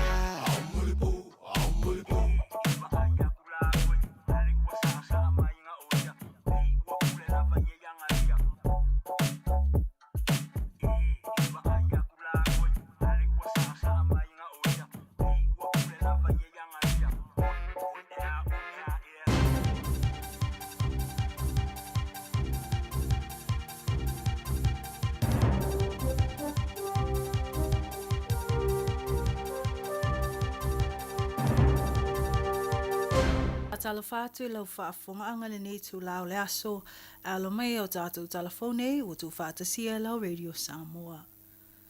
O lo whaasoro peso su e ngā leo leo i se whaalawe na alia i mai i Sanson i manua tū. O se afi na whaatama i ai se tāsi o whale ma o lena mali liu wai ni whanawiti se to tolu ma lo lātou tamā. E tu sai Marie Porti le leiti o whaavā māloa New Zealand o lo iei māsar salonga o se ngā yoinga na whaia ma le loto i hai. O le whasi o te tangata ma le pule i le ola se tulou. Ai ui i nei māsar salonga o lo tālia se tala aloa ia ma ili au nanga e tu sai ma mafua anga matulanga uma o le nei whaalavelave. O lo o iai le malamalama anga o le tamā wa Affairs wa whaia Dean Fields. Au whanawiti o lo maua o le matua e ngoi a August fitu tau sanga. Hugo e 5 lona matua, ma le wii o Goldie lona ingoa e tasi tau sanga le matua. Whamawina i sa ililinga na maua le afi o nai whanau i le afi, pe na mu se i vangana ailo latu tamā.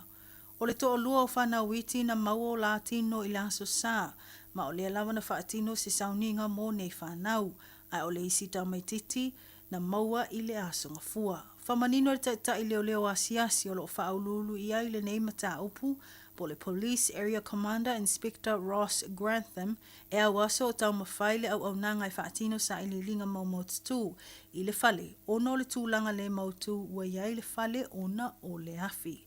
E ui i le māsau salonga matala whea veai ai e le o mai loa lava po o se tūlanga na mawhauwhau i ai le wahawhia mamaliu i whaatino le tūlanga o le sunuina o le fale. Ta ua o se tangata na whaimalanga atu le whaitu na i loa atu le fale ua mū ma o lea na whaafisau tae e lo le au nanga o whalawlawe tutupu whafua sei. Whamawina le iai peo leo i le no whanga mo aso a sau a wao lātou susuenga. Ae ua whaalia fo ili whaatino ai o se saili ngā tupe. E ala i lunga o penga te whailangi o le itu lau o le Give a Little. O fōa i mai tangata lau tele mō le tina ua mō tusia whaafua sei le mafutanga masiana whanau malona to lua. Whamawina e sili atu ma le lua se lau 5 tā la le tupe ua fōa i e ala i le neitu lau mō le tina loto whaama wau. Na wawe o na taliane leo i se ngā ioinga whaasotu la fono o le talepe whale. Whaia le ni tangata se to o tolu i se tasi o whale o loa i Karangahape Road. mawhai tu o Day Street, po le afa o le se fulmanitasi le po o le aso sa, amatango le nei vai aso. I reporte e whaapena whaaleanga ina I lātou nei ua while mata upu se whale o loa, e ala I le tatae ina o le tio atau whaituto I luma, ma ngā o ia le telo si kaleti whapea e matupe. Whamawina na maua le lei I mea pue ata a leo leo le tasi, o e na whaia ia so ngā tūla whono, ma tuli loa atu loa e o lātou ta avale I le tu o Pitt Street.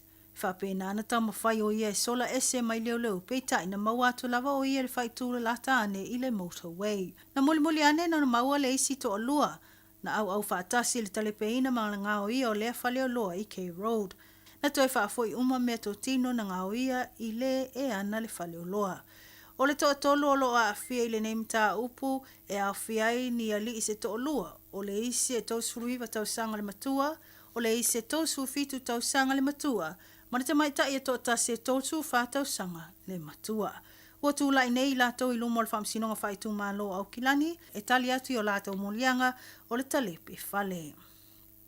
Inisa tala e tasi se wa whaangota na leilo mai I le tu o Pātaua South o Whangarei, I le whai ungo le lava I aso, o le afiafi lea o le aso whareile, a ena maua le mawai o lea wa whaangota, I le awa uli o le aso tōnai, ai le ai ma se tasi o whai wananga I atu lea waa na iai lunga. Whamawina e lua ni tangata poni ali whai wananga I atu I le nei wa whaangota. Ai le whaasolo ai o sa ili linga na mawai e se tasi o tangata lautele se tino maliu I le vai. A ua whaasolo lava sa ilinga mo le isi tangata. A ua whaalia le fisoswani ato le vai ngā au o le ngā taifale po le Royal Navy e tau mawhai e sa ili le tangata whaiwhaiva ua lewa o na tau sa ili mai. Ai ole o whautua ina pēr tangata lautele e wawa ai ane o lātou whai tū. Mai tala mulmuli o whawhelo ai whiwhia e sui o le New Zealand Customs po le ofiso tiute a New Zealand nei nisio sui o ofiso tiute ma le Pasifika e a wai whaatasi I se pōkala me whaale awa onga wata ua o le Customs Trainee Officer Induction Program. O le nei pokalame o le a o ina I la tau I tūlanga tau I tūla whono I tūtua oi o anga waa mat umai tau suenga ma le whalawa I tele ino le mālamlama anga lau tele I le ngaluenga.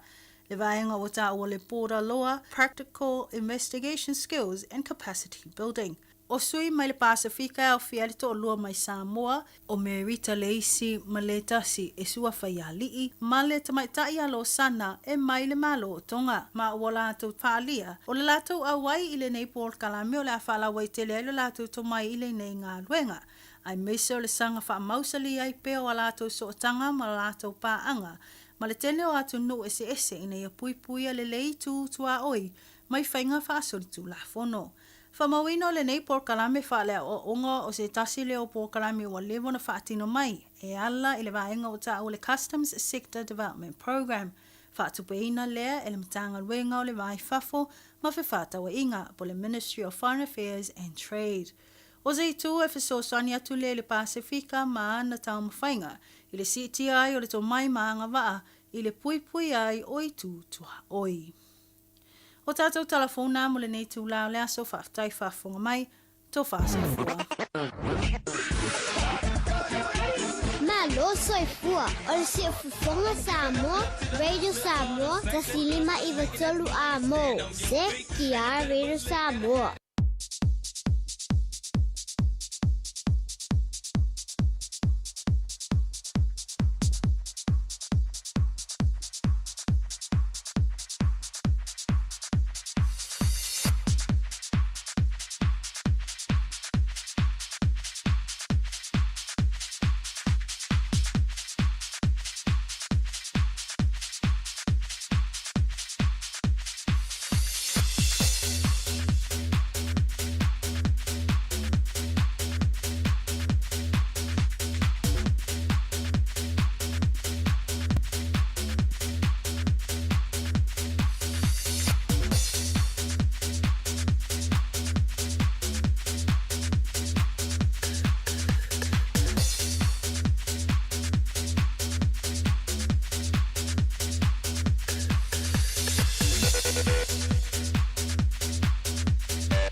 oi votu amo.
Fianga mai Robert Akari le vangola Olina ua se antola tatu taimi.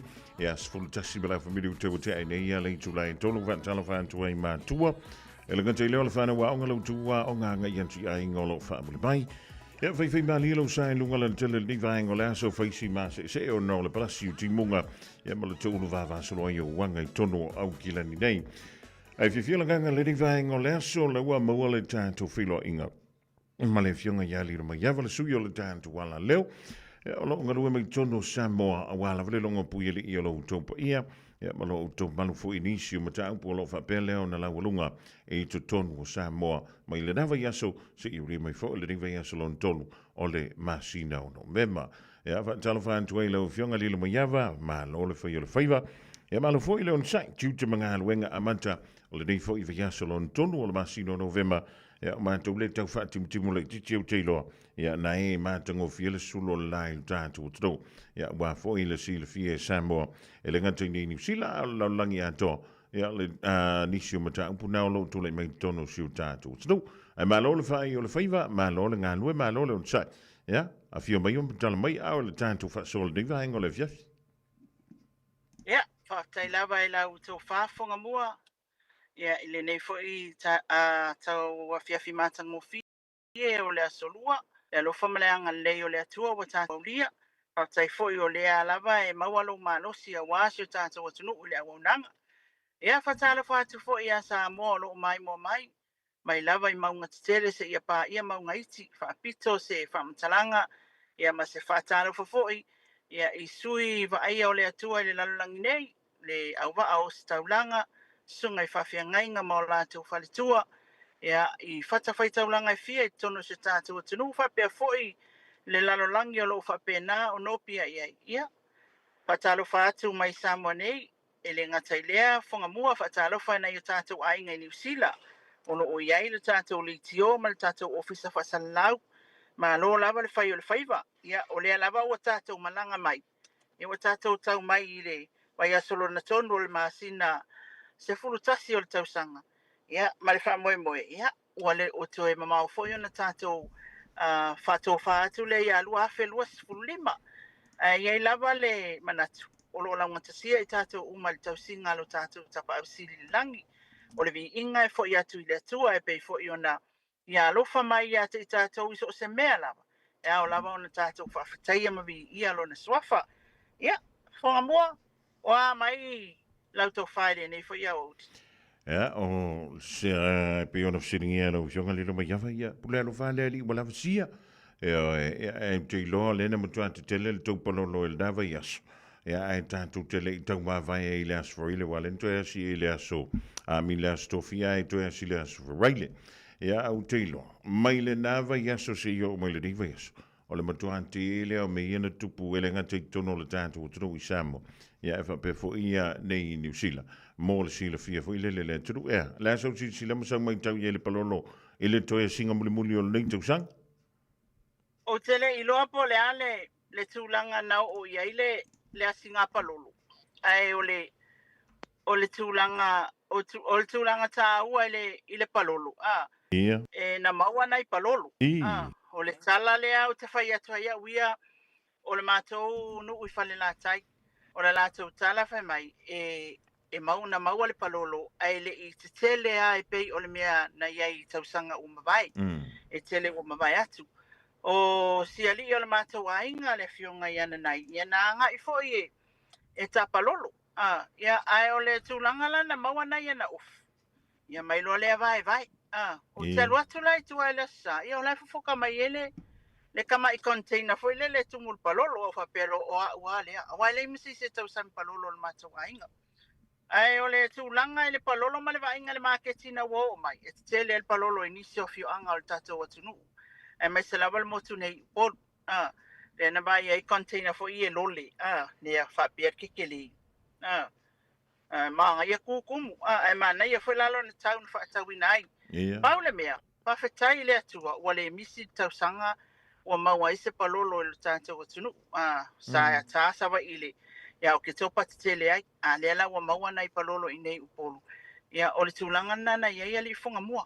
O ke iloa o le o akuira ku falanga anke kero. Ke iloa ke ai mai au o la kumalai ba le whae. Aku sau container. O le menta wana ia ta wala vai mātou I fafu. Ia e kausa sami pia o kou I ngai Samoa. Lilo na whamuta le tātou whilo inga le stofi na sei mawai atu nei. O tā lia I ala mata upu tau whaamsinonga lea o le tātou whainga pānota.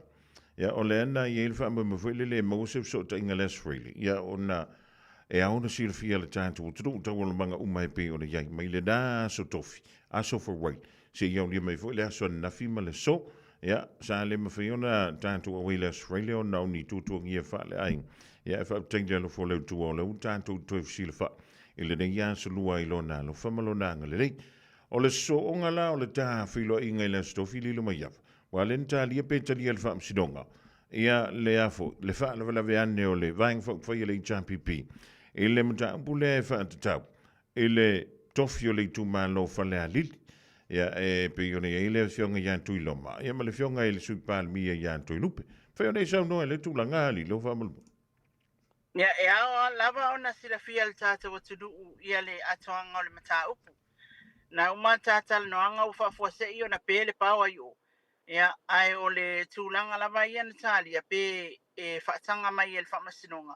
Le HRPP e intervena. Ia po I la tau e whalawlawe atu na mata upu. O lea ua maua le toa. Wana tā upu maua le toa o le ufufua e awe I tua. Ai koe ngai mai lo le HRPP. E mana o e talo sanga e vea la tau ma intervena I le mata upu. O le ala ua grant. O ua whaatanga fo I le whamasinonga. O na awai umai la tau I le tala noa ina o le mata upu lea. E whatatau. Ia o le whinaunga ia le HRPP e pe e falling fo I lea. Ua vai mai o le la awe tua le mata upu. O le na la tau ma ua nisi o tuua inga. E whapea. Wa avele tupe le fionga ia tu lupe ia tuiloma. Ina ia mawhai e o na awe I tua ia le mata upu. O lo la tauta tanunga o la ia tūlanga na solia e onga. I le solinga o le tūlafono I le taimi o le pālota. O le alawa ta atia le tangi lea ma le counter petition ma le tangi tali. Ai anga ia I loa e ka mawhai. Pe mawhai ngau fale mai le HRPP te tonu. Le la watalia la il whamasinonga le ufale mai. Ma watu ina atu waila le asa tolu o te sema. E whapena o na amata I loa ilo ilonga o le mata upulea po wala evidence al HRPP, o wala o la tau tangi ma la tau talo sanga, ma la tau whalawlavi. I le mata upu. Ia ai au mai ai loa la ma le tūlanga na peo na atu ina mai il whamasinonga I whapea. E le mawhai lava o na toi tae nisi mata upu le HRPP anga I tonu lava I le tūlanga o le toi aveina I tua o le mata upu le na tu e ave I tua. Ina ua maalilie pati se lua le vāo tuiloma ma te lupe. Ia na paula na o le whai unga le wai ai whanga mua. Lono winga la tātou te whaatali le asa tolo te sema. Ia o le a whapena o na au mai ai loa I le mata upu iluma ilo. E tu sa I o le whalawlawe atu o le HRPP. Whaupunga le na au mai o le soundwanga le fionga le i le whamasinusili ia sa tiu si Mativa Perese e whalangolango le tangi le HRPP i le mōni mau ia a le tōwhana mla ulu e pei ona o ia le isi tangata o lea mōni mau lea fwoi mtau pe e fwoi nisi mōni mau a le HRPP ia au le awha ailoa mai a i tātou lea storu lea pe atutu la i lātou e tala no atu e tu sai o tūlanga uma fwoi nā lai o na tālu sanga ia ma la lātou tātonunga ia manitu ua inga po oni mau ia o leo le atu ina atu i luma o le whamasinonga. Malo va tai ya lilo. O lo no winga la lewa tatou talia foi lele mata upule. Ya a wata tia ile toe ave ese mai tua no lewa fa la le tul vang fa fa ile champi pi ya le ta tia la mo le storu na le masino fo. Ai fa fe le mata foi lele fa sa le anga numero tonu lile mai. Poi se u mo le mata upule pele. Le ia ba e lua ma mangele. Ia. Ia o le na faila to submissions i le vai asolente anei ia talia la foi se fa i unga le mata upuna li fonga mo. Fo nga mai lai una mai al ni to sanga ile mai an tanto fa sinonga le yole o le fainga palo tapea. Ia wa ese atala na fai upolu ese tala wa fai mai savai. O le upu tonu ana e fa tau ia nei tulanga foi sa ia ile tantonunga o le fa masinonga. Le ana au mai ia lato le periota e whaatino aile electoral court. Ia o le lato tautonunga, ia wakunge ia i kukongu, ia tala le time frame lea. E peitai, ia o lea ua makua telefo isi tūlanga fōu ua whapena na whaatula i mai. Ia ai mai sai o le tosonga o mata upu ona o le tele mōni mau sa mōni mau ina. Ai mai sei foi la, o tala noanga i preliminary issues mua o le whaatino le mata upu au tu. I mata upu manei, ai mai sa mata upu i alua. Wa sa fai preliminary issues ana foi mata upu i. Ioi, sa fai i tala noanga mua. O le fia ave kua e musu le sisui. Ioi, ia o le ana lai lona na lulole whamasinonga i e whaatino le iloilonga. O mau. Ia, o lea foi lau tūlai mai whanu tau pulea whale alitas. O tūlanga whale na, mo mai la ave kua o makua seki a kama ua. O malia le skama ave kua, le skama, ai ke ia. O vai a kule lai wha ofi mai le vaa o le skama i kong. Le lawa tato wha haine ai. Ia, wha ofi mai kule ava mai wha kali lai ngasa ilo mua i pe ofi mai pele ai.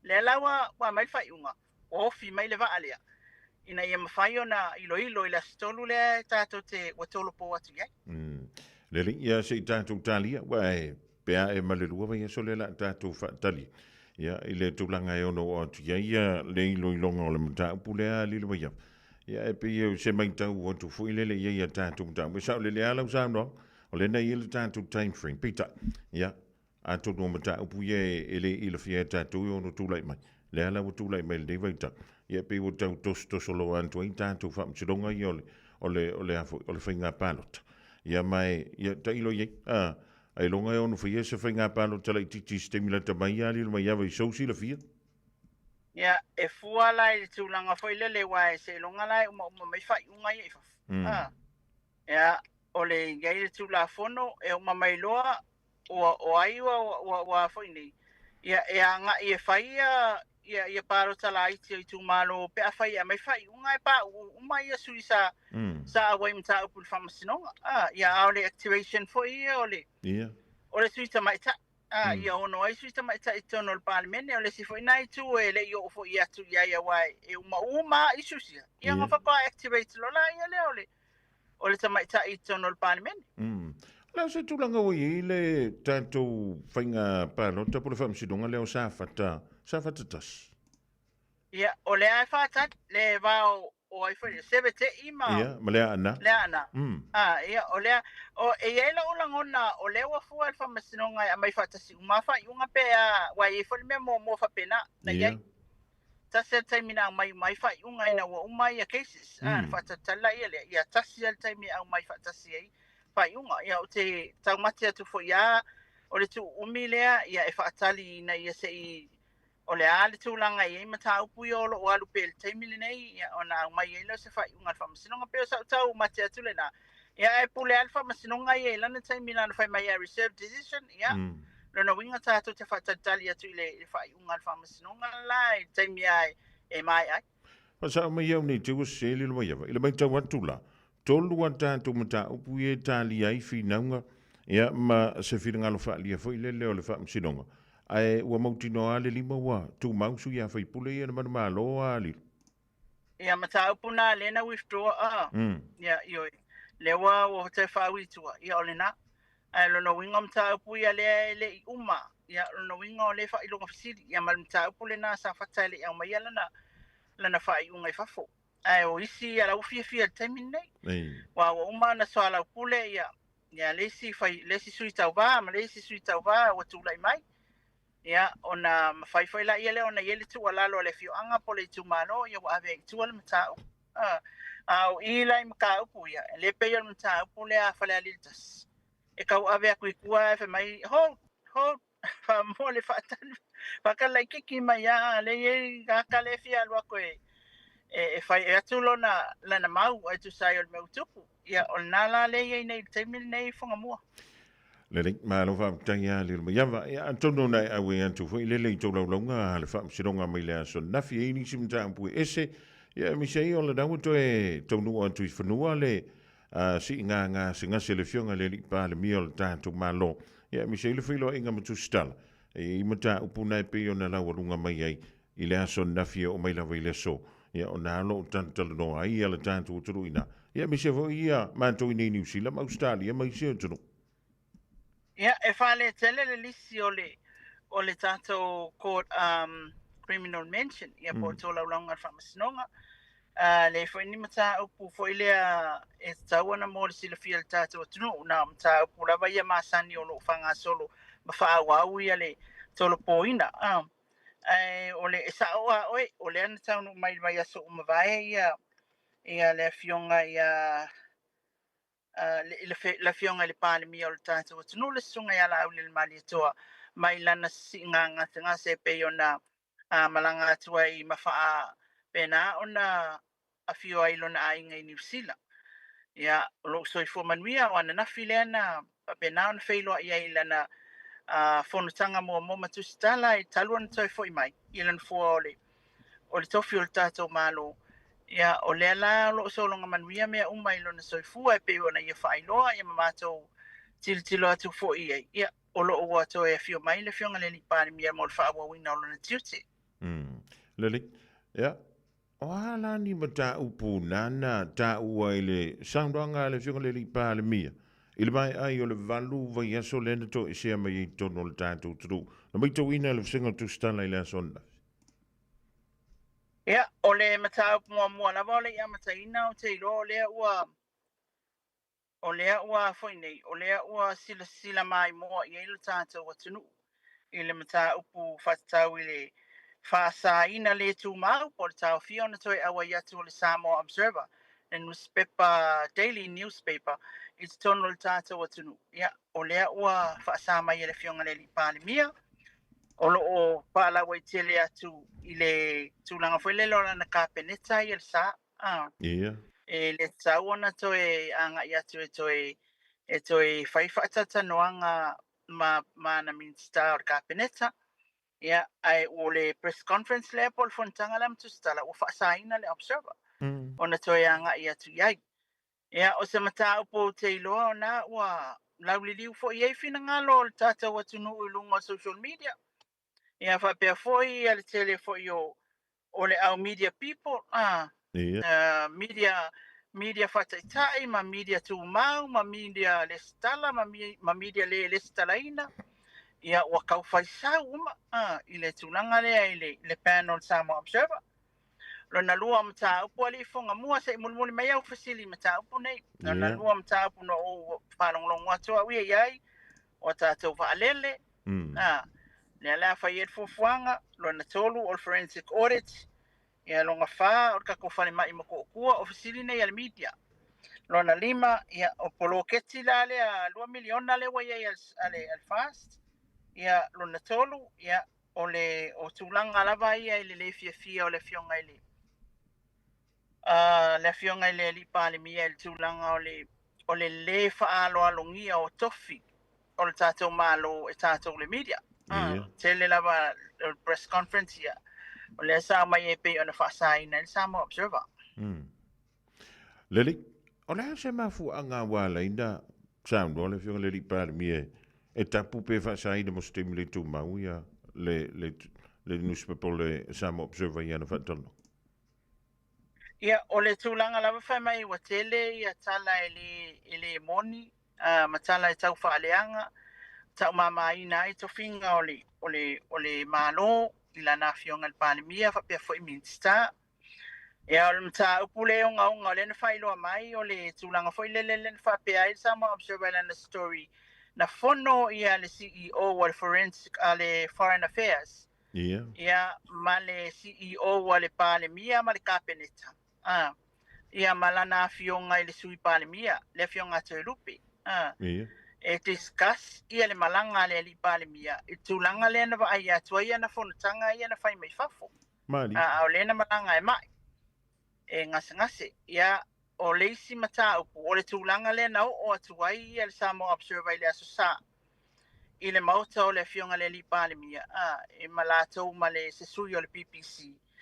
E sa ili foi ia ma mia se interview o le whaatana noa ina le whiunga le li pale mia tu sai o lana malanga i lana ngase. Ai o atu Samoa Observer e le talia. Ma te ena mai. Ia ma mai whare tala e le talia ina. Ia e peiwa, ia ile tūnanga foi lea o lo ta ua mai whaamatalanga whapea. Wa peiwa whaatala tu watu ma whaate tu watu le Samoa Observer. Ia lena lailo na whaia le ngalwenga whaamalusi foi lea a securities a le palemia ia ma ave ese mai ai loa mai le loto ale sa anga ia tua ia le fionga le palemia i lona mota o mena e lua ma ati ale na au mai le fionga le palemia le sunga ia laut e tu sai o le tūlanga i le Samoa Observer ma le tūlanga waiai Leli ma lo fapta ia Antonu ila so ila mai tau ia le mai vei se me fa pen tupu mo i le ngalwe nga ia fa tu stala tono le tantu tu. Ia e foi tu na ia le tūlanga sa tupu mai ia na paune se fa sa ino ngol newspaper Samoa Observer. Ele pau foi le o se tūlanga na fa tino e tai o le atunu i tau sanga umavai. Ile tūlanga foi le o le soli o male matala e whaaleanga atu i le malo. Ia, sa ia whale mena tupu mo peitai. Ia, manino a taimi o tuila epa. Manino a sanoa ngā tuila epa, ia e mana o mia le media. So e tala ai le whaitoa, ia maa wanoa fo i anga i toile Observer. I lona taitonunga o le fesilingia o whamatalanga ma mea umalava. O le investigate ele media o tūlanga uma pe moni ma whamaoni. O se tūlanga mo le au i luma o le lei o le whaingama o se whaingama lo. Ia pe o tūlanga na lena mai fo inawa i teimi. Ia na tō tala i fo i lea wanoa i le newspaper Samoa Observer. Ia o le mela le tupu ele fau le tūlanga lea le teimi nei. Le nei tā ua lila mai iawa mo le sila fia ma le manino le tātou turu. Ele na o le Samoa Observer le na awa i le sai le monta o le fionga le li palemi. Le na e sa noa na awa i mal sui o le BBC. O le sa o le sa noa ngā lila mai. Ia, o le ma awa tala o le sui o le BBC. O le throughout the week. O le i anga i mele sa. Sa ili foi lewa no le BBC na isi o tatou tai. O te iloa lava o lo anga i mai lātou e whesilingia i al tūlanga o.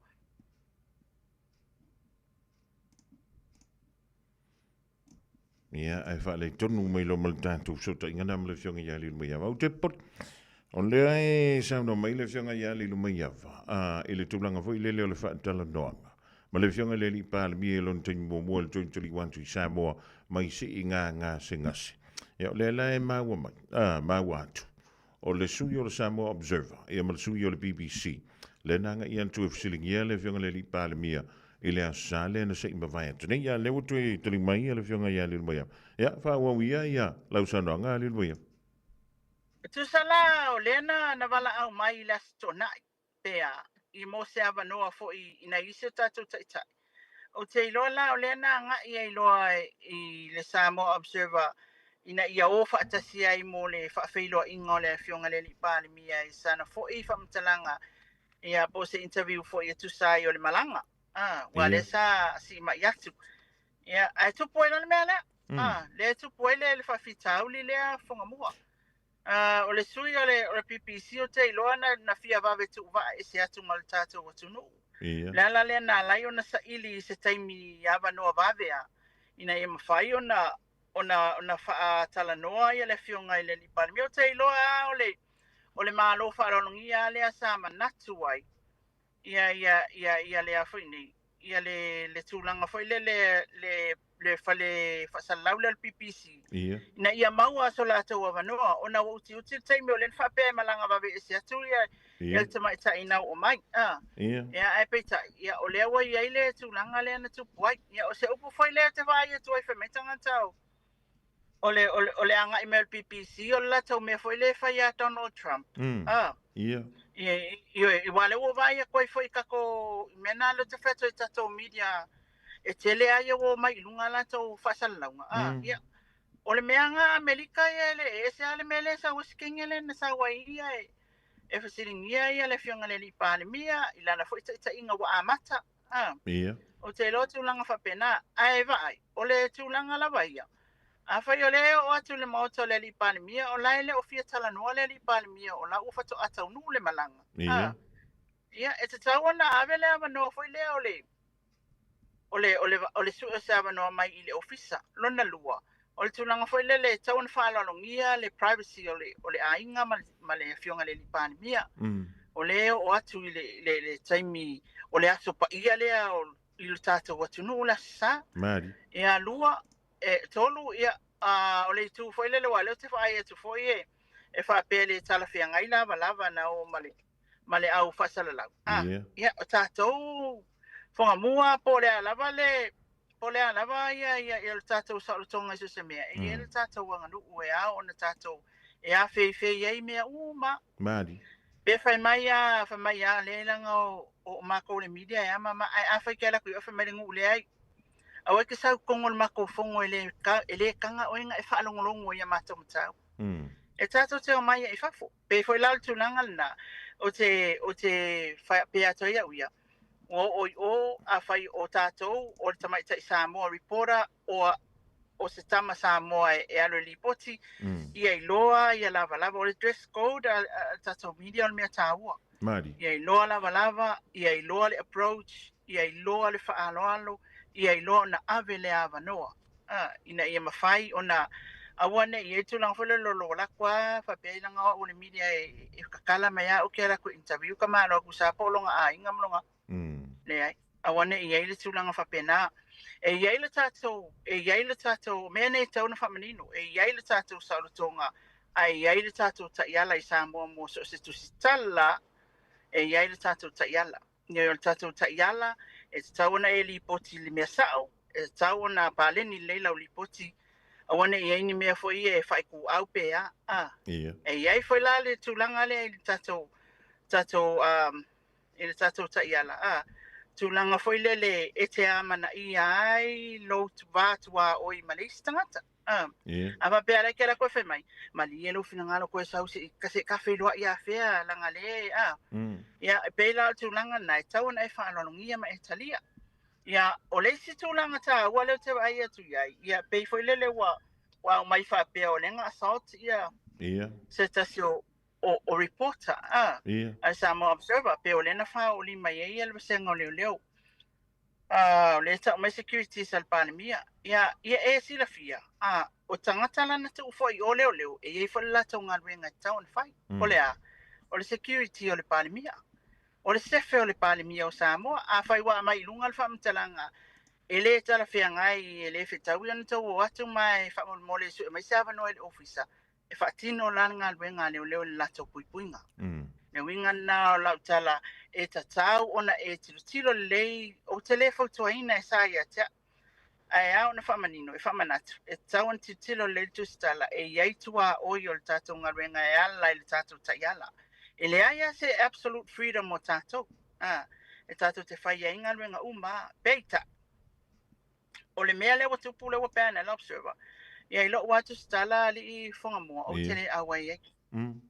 O te le awai ai.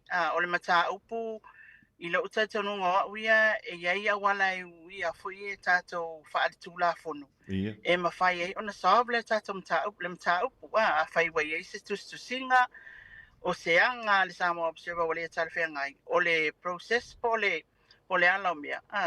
E mawhai ona tusi mai le maa lo le tātou whalapitonga le Joas. Ia. E au mai la lātou whasea. E ona awele le Joas I runga tātou Media Council. O le Media Council lea. Le mawalunga. O lātou e whaia le whaai unga I le media outlets. Ia. O le tūlanga lava na le whanga solonga. Peitai o le taimini. E le aise tātou Media Council o le whata mātou mai lau lau. O le whata mata le mātou ngā renga ia whai le Media Council lea. Ina ia mawhai. Ona iai le tūlanga lea. O a umawha se ama complaints o sesi wā whai nei le ngā renga le media. E au mai lai I le whono lea lātou te whai ai le whai unga. Ia. Ia. O le e te tele whai unga mawhasalanga. E tu ina tu media outlets.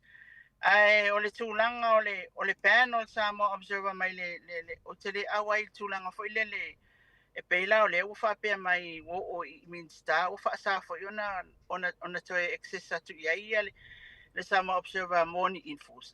Ia. Masa interview. Ia e lo manatu fo le o tātou ngā ruenga le o tātou o fonga matalinga o le atunu. Tātou te avatu ai le whaamatalanga I ore le whainga maro. E whasiringia. Awal tātou o le mea saa ia. Whai wa iei se mea wa whale tonu whaapea wa soli tu la whono malea o le mea le nā le maro awe I le whamasinonga. Pea whai o le wale ai, wale wia le awala le o le Joas. Ngai Media Council o na lele ai se Media Council. Ia. Ai o le tūlanga. Ilo wana, ilo I le whaangasolonga ngā ruenga ma se tangata o se executive member o le Joas. O lea I muli mai a le whamatalanga le whiunga I le tamaitai presidente o na o le tala langi a ta wani. E te tawana te tilo mai tu e lua. Mari. Tilo le Saida Observer, tilo le Saida Malo. Ai lo lava tangata ia o ke kua mo le freedom of the press. Mari. O le mea nai le mwhaino abesea. Ai lo freedom of the press. E iai le ta iala tātou te sāwariwaria. E iai mea umana o le tūlanga o whaia. Ia I le Samoa Observer. O te le awai ona o le tūna sa tauna awe pere court. Ni anga o whapena ona le talawhia ngai. Ai o le whaasaina mai o le Samoa Observer mai lona awai le press conference al malo. Malo ia o tatonga ruenga lea. E scrutinize the information. Lai au mai. Ia o esi le fia la le upuna. E tātou te investigate, tātou le question. Ai sea, e le moso kako whaikakala kaunga ia whaikakala e whamoinga ko kupe, no. Tu ese le tu le whamai, ia langa ngai oe o ngoi whaikakala e mawai kupe. Le ai. O le responsibility le ngā le media I te tonu o malo whaatam karas. E tawana mata le lei ina ia whesilingia le information. Nai te malama whanga mua I le tātou ngā renga. Nioi. Presilingia, investigate, po le alo whai mai. E a mama, o mga e kali mua mai whai mai o mele na le. E koe kamia I kua le. Le newspaper po le reporter koe wha maukingoa. Pesa ale upulenga whai mai lo mai. Ia manino le atunu. O la esa o matonu whaangasolonga le o le kavaninga o le malo o Samoa. O le tūlanga nai sa uiloa o a uia whonga mua. Ia. Ia, o se tustala. I le tātou atunulanga lewa e whasiringia. Ia mata upu. Ia mase tūlanga sa tauana ia I le mata upu lewa o whasaina I le Observer. O leu te tau mai tau antu lau sana ngā lilo mai awa wa sao no ale presidente o le autostala I lo tātou tru. Steng mina mai leo lona whiringalo I lona tofinga wha presidente. O le sa o ngā leo le manatu o le tātou wha lapa tonga leo le joa sa lilo. Ia, as president of Joas, o lewa na utala noa nei I le sunga ia langi o lona finangalo la fo I e manatu ia e tatau ona tilo le tu o la pe le Samoa Observer le tu ale malo ia ona au mai o se whamatalanga loa ia mai le Joas I le tu sai al mata upu. But whaapea e te maitau maila utau mawhai atu a whonga mua. As a journalist, masi tangata whaasala lau tono le atunu nei. Wai ele kako ka iala. La fo I le ala o mea e uia. Ia ai o le tūlanga foi lele. E foi le manino no maua foi le si u leo le whaamat le press conference wa umatu. Ia o lo whapea mai. Ia polan me wale whai e le choasia ni se tūlanga I nei mau whaamatalanga e whea avea I solo ma le ele o sao ma le modi. Ia. Ai o le tūlanga le na. Ele mawhai o nanga lue le choasia. Au ngoa ma le complaint e whaila whaalele I mai mai ina ia mawhai o na awe lo ele choas. Ile mea e taua na o iai le suenga. Ma le whaasalanga au mai se media. Au le tspea whai whaamaunia. E sao ele moni whaamtalanga le watu ina tu. Whaasanga I se tangata po le malo fo. Tūlanga umana e taua na uia. E pei o le au mai e whapea si waenga nei isi tangata. E wa ailo lunga whasalonga. Pea rei lalenga whongofa le choas e leo e whai mea la. E ai. A whai e kei loa le ufa leanga o esi tangata. Whai le leila utusianga e le choas a waku loa awe le choas I le Media Council. O ina e solve mai e le mata upuli na. Wale nei sa noa lilo mai a vaile I se tātou Media Council. O ina e whantua I ona whantu se tātou Media Council. Ia, o le tūlanga whai lea mai le na te solve le Media Council wa whai si le watu. Ia. Le ala wa mai matau lau. Ia le uta pena le e tilo e fund. Ina ia whatula I le tātou Media Council lea. Ina ia mawhai ona solve issues ia wa matua tele mai lawa le nei taimi. Ia e te tāwai ona ia le ngā luenga a le Media Council I te tonu o mea nei o whaasalaunga ia male ala fo o mea ina ia mawhai ona held accountable le tu stala tu sai fo o le ethics lewa o le code of ethics lewa o wale sa valia. Mo tātou umai nei whapesa si ai o le ayo o ka konga luenga le nkula fongo la I kula fongo. Mea nā le whatuai. E tā ua tātou saolotonga. Saolotonga I ele ta iala e ta ili mai I mea malawa. E tātou te whaia. E pēla ona o tamu whai whaamtatala ina atu. A whaiwa e alu ile whale pone maota le fionga le li pale. Mia e whapea mai. Anua kui kai le ofisa. Toi fo I whale lei mai. Wal whaalia nisi o ngai oinga. Awale mea la le na tupu. Ia. O la o le tautana atu a uia le side polan mena tupu se ianga I Samoa Observer. O le taimile nei, ia a whai la wa soli le Samoa Observer ia le ta iala. La ia la o mea whaltu la fono. E uia e pēna o tā ua le Choas Media Council or take it to court. A le tau mawhai le ta pēa I loa la le sa o tonga leo tātou whonga mua.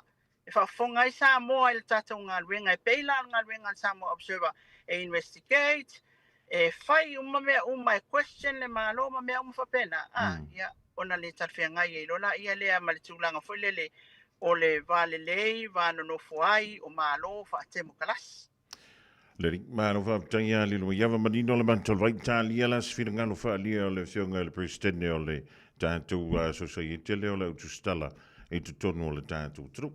O le whana maua I whawhantala lilo mai awa, whapea swapunga, e fo I se tūstala, sini I tono le tunu, po se pūlenga. O le wina, I ni whaamtalanga whapena talafo I le newspaper, le o le Samoa Observer. Ia, e sa o le lava, o le tūlanga lewa au mai lunga le nātia fo. O lewa, o le se tasi fo o member o le tātou executive ali Choas. O se story ngā pe o se talantu sia mai e Radio Samoa Pacific, le ngō le media outlet.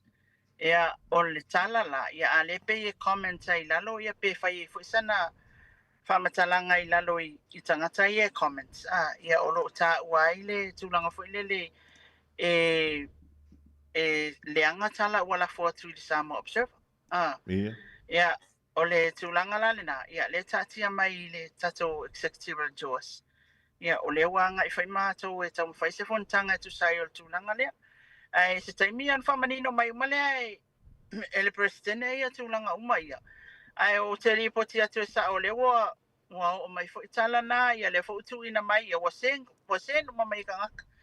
Ia mena, ia ai tātou talia, lupe maunu, ia ona whai mailo se tala le fionga tamaita I presidente. Ia e tu sai fo I o le ang o se anga ua se ale media. Ia ai me se fo I o se langona. Ma se tua lalo foi. E alo lo vai nga fa ale tu stala Samoa fonga mua. Mari. E lo vai vai nga foi lele ile tūlanga o le ngā lue ngā tātou ma le mālo. A mālo si ma le lei tātou, e le lei foi le tātou mālo. A malama foi le tātou mālo i tātou ngā lue ngā o se mālo sili lea o na tāua ma le lei. Wa foi ia fesili whailonga lanu a le media ma le latou. Ia e peia o na silafia o le ngā lue ngā lea mātou le media. Nā foi tau te whaafonga i ele tātou atunu.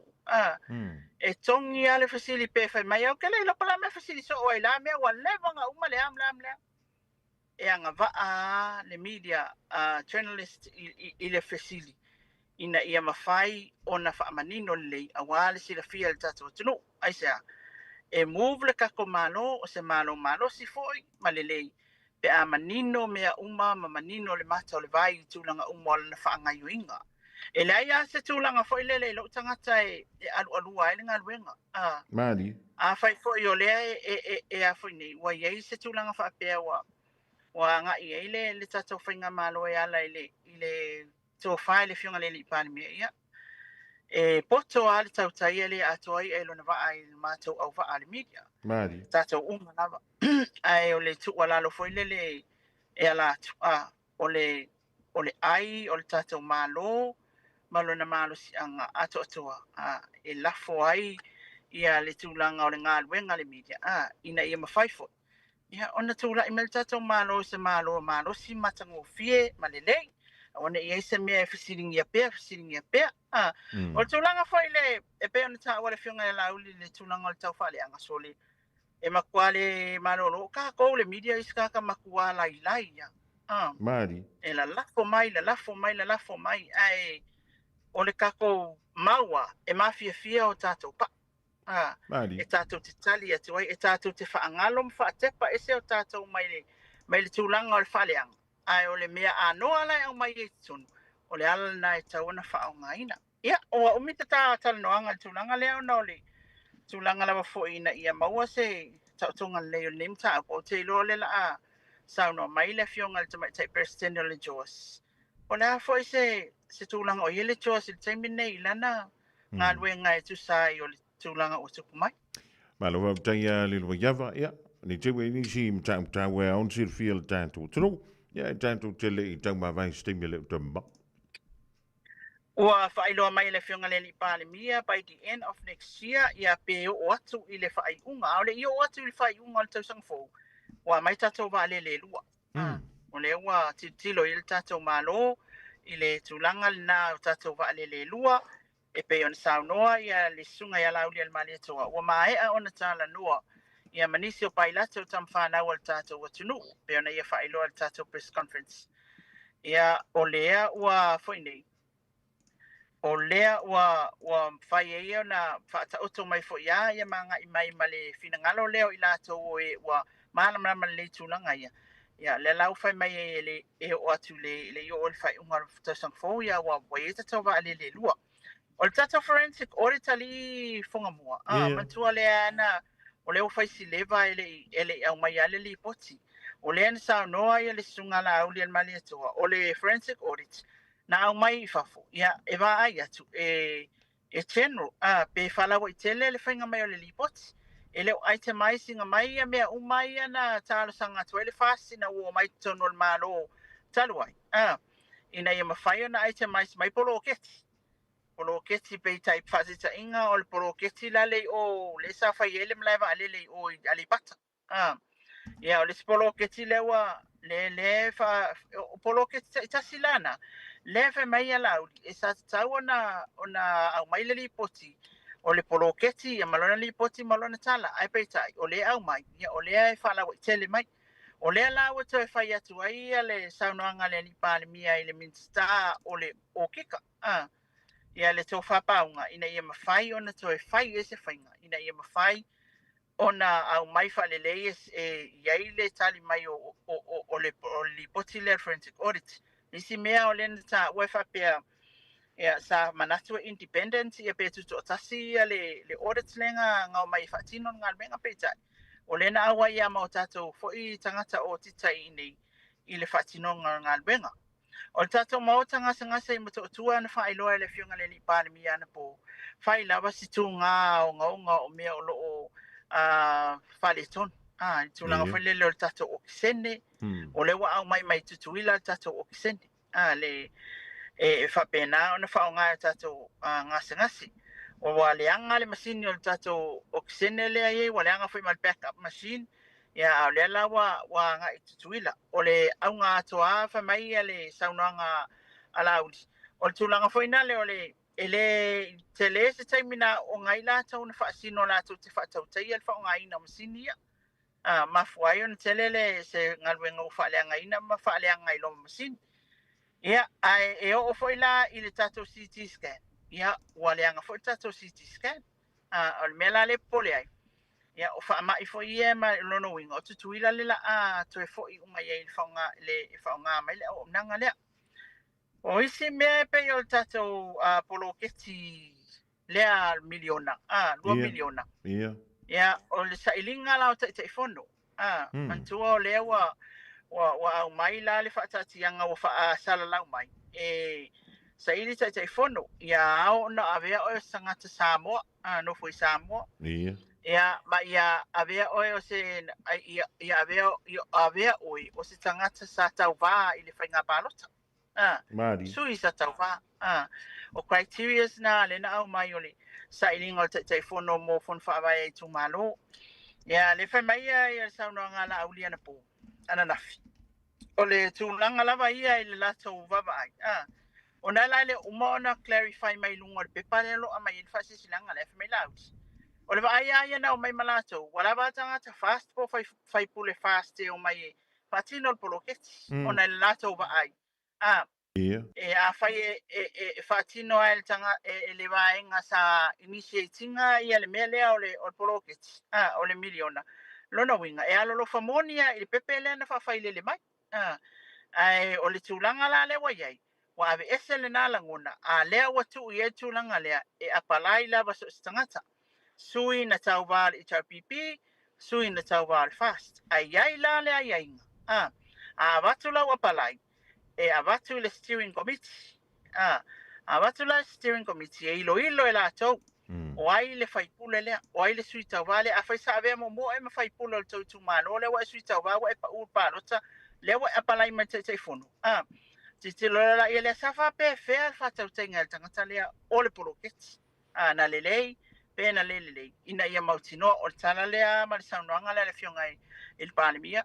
Ina ia mautinoa e lelei o na whaatino le poloketi. Le wa 2 miliona le wa au mai tuainu umafioanga. Ia, o na pao leo mea na o maua mai atono ia inisi mea o lo ta ua le fionga le li palemia. Se o koe lo koe makamaka o lelei. Ia, o na tātou tala noa ai lea wha au au. Ia mai e fwoi nai fasili. O le vai aso nei, ia o nei le na uwhanonga taunu umai le au malanga mai Amerika Samoa. Ia. O le tātou whamoe o le anga i mai e wala awaloa ia le tātou malo. Ia, whapea fo i le fionga i le ao le malo, le fionga i a tui maleni whano, wale to aswala wile lua, malana masiofo. Ina ia mawhai ona awa i atu le talaina o le palemene a Amerika Samoa. E le ngata o le talaina o le palemene. O le fale faupo o le mauta o le palemene, lea o le awha au fale. Le lai o neila na neia po le sefultas. Au mawaile tala o le wanga i mele le au malanga na mai Amerika Samoa. Ia mai whailoa i fwoi malatato malo. Ai e nisi mea tele peititi la uituli fonga mua le ata whilonga i ai la stofi matato e tala noai. A wā fwoi le sila fia le tato o tunu. Ai pau leo o ni mea multato sum le nei tu lao le awauti. Ta sia si vaenga lea o no le sa whaalau i loa whaalau i te les whirangalu. O se tasi veo tamaitai susitala si ni e tono le Pasifika. A tono na e silfia le wa yawa le tamaitai susitala lea. O le TV tasi nei New Zealand. Sa ia whailo mai iso na langona e whapea. O le filifilia e le fionga le ripare mi o le malo Samoa e tapu e pe whaasa ina ia le susitala le Samoa Observer. E le whailoa mai e se tūlanga foi lele o le tūlanga o le malosi. Ia e whailoa mai e se tūlanga foi lele o le vaivai. La so la konai i se saunanga se tamaitai sinia tūstala whapea. Ia atonu e le na alpa wele o staitai ua whaali e swinanga lole. Tamaitai tūstala le mai New Zealand. E moni o po Papa Driver. E moni fo il saunanga alpa ni New Zealand pe fai e moni na saunanga ia Papa Driver. ona i le tātou pea ona o tamu whai whamatala atu. E ala ona whewhewhe e le tele o whai ngā malo, e o atu le media, awa e whesiri aku ngei, ka umai ngi whapea o lewa umana whaatau le e miliona tā laltau o le truck le a mai e ma. E koe ka amilo a le media e alo investigate, pe whaamaongia e milionga, o whea le mea ngasau a le truck, o whea le mea, ina ia mawhai o na whaasauina lelei. Mawhapea e ami o tonu le whaungaina o tupi.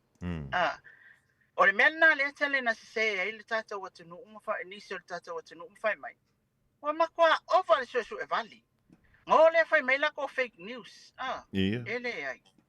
Langa o le i malama le le ngā luenga le media. Ai le tūlanga la o le malosi o le tātou atunu una e tā ua mai ina. A fo ia sa o le mami o kongu whainga o mea. E makua tula i mai whainga malo le lei. Fia le malo. Fia tangata whainga luenga. Fia ta mai tia onga. Fia le community. Tangata anu o le tātou tunu. Aisia, le lei pūlenga, a mi o tonu le whatautainga o whitwhilinga me whai, mō le nofo le lei ma le fi le mū o le atunu o le sao ma le ame. Tona e le whaiwhi au na o awai le misa rea sunte nei o le mali o le matou a inga. O le au tu o le launga le whaiwhi au whai mai. O le fatu o le alofa, o le ame o tonu ma le whai mea sao. O le fatu o le alofa, o le ame o tonu ma le whai mea sao. A iai le ame o tonu, a iai le whai mea sao. Wa e alofa i lo uso kangaka. Mari. E la ete la ngona ina le alofa. O lona winga i le whaupunga na. Leo te whaasao e le sele, le tūlanga na. Le e iai lo tātou sa orotonga, i elita i ala le media e whaatautai e, wa umaona o forsi atu, iai ala o mea whaatula fono. Le whianga inga le media ma lato whainga pa anga male malo. A e le tu ua ina, le tātou ngā ruenga whangamua. Mari. O le tātou ngā ruenga e whesiringia, scrutinize, le information. La le winga ngā mea investigate, examine, whesili le whamtalanga lau au mai. Wheala ngā mai ele kupe. Ai sea ngā mai ele kupe. Fiala le kupe ngā au mai. Le tu te whai mai nei. O ka susu e vale o ngi, ala o mo whamangingo mai. Pe whamatala mai la, vale official information lea. E Camilo, ake au kapapa whamai.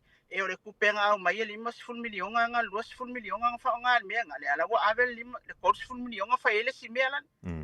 Ia, o le mea lan nā le whai atu ai. A whaapea e le leima malosi tātou au whaasalau mantustala.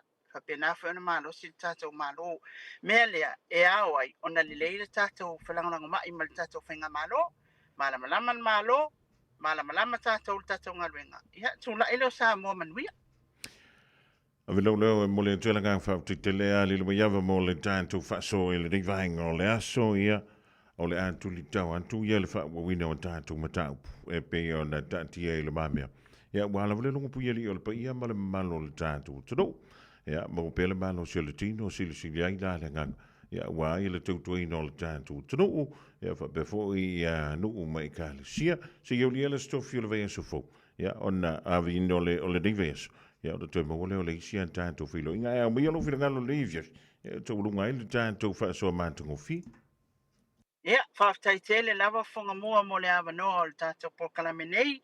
Me se fōi o le aonanga Radio Samoa. Whaftai fōi si o tātou watunuu. O le a fōi se whamatalanga e le tau tamali ilo whina ngalo mai te le agree ei. Lau lava le nā ia tau. A le mātou ngā ruenga e pei o nā tau mwhai lo atu. Ia. O le nā mo le manuia au iluma o si o tātou atunu uma i tātou uma. Manatu, ia, o le a tātou whailoa i le aso tofi o momuai, le alofa maleanga lei o le atua e molmuli atu lau soifua Samoa, tātou aulia i le aso. I on tātou tui tala. No le whamangalo mai foi se whale tonu, o se vaivainga i o mātangata. E tusa i foi o le tātou porkalame le. So, e mai ate au nei le tātou sui Samoa nei, manuia tele le afiafi Samoa i au whaasausanga, wapea foi le ngā ruenga whaaua o le tau whaafunga mua. So far, soifua. Soifua ma ia. Manuia, le fionga ia lelua iawa meina vai le sui o le tātou wala leo, tau tuaina lo tau pa ia malau tau malu mai Samoa. Ia, o le antuli mata ia le afo. Ia le fiafio le astofi aso nei, se isi whaapoponga o le tātou whilo inga ma le fionga ia lilo mai iawa. Radio Samoa. tasilima ivatolu amo Radio Samoa. tasilima ivatolu amo. O le tau wana stoutu mo isa mo le rivahinga le fiafio le asingana mo le tau mali i le tātou mawtanga e poto le tautai e le temi sasi e lana. Ai tapena mai le sao le fionga ia le tau saviama le porkalame le kanga i fufaiva pia mai tātou tala o tāpereina e le faltu ia Miriama lala toa pomare ia e le rivahinga le fiafio mai le Pasifika ma tunu o le lalolangi.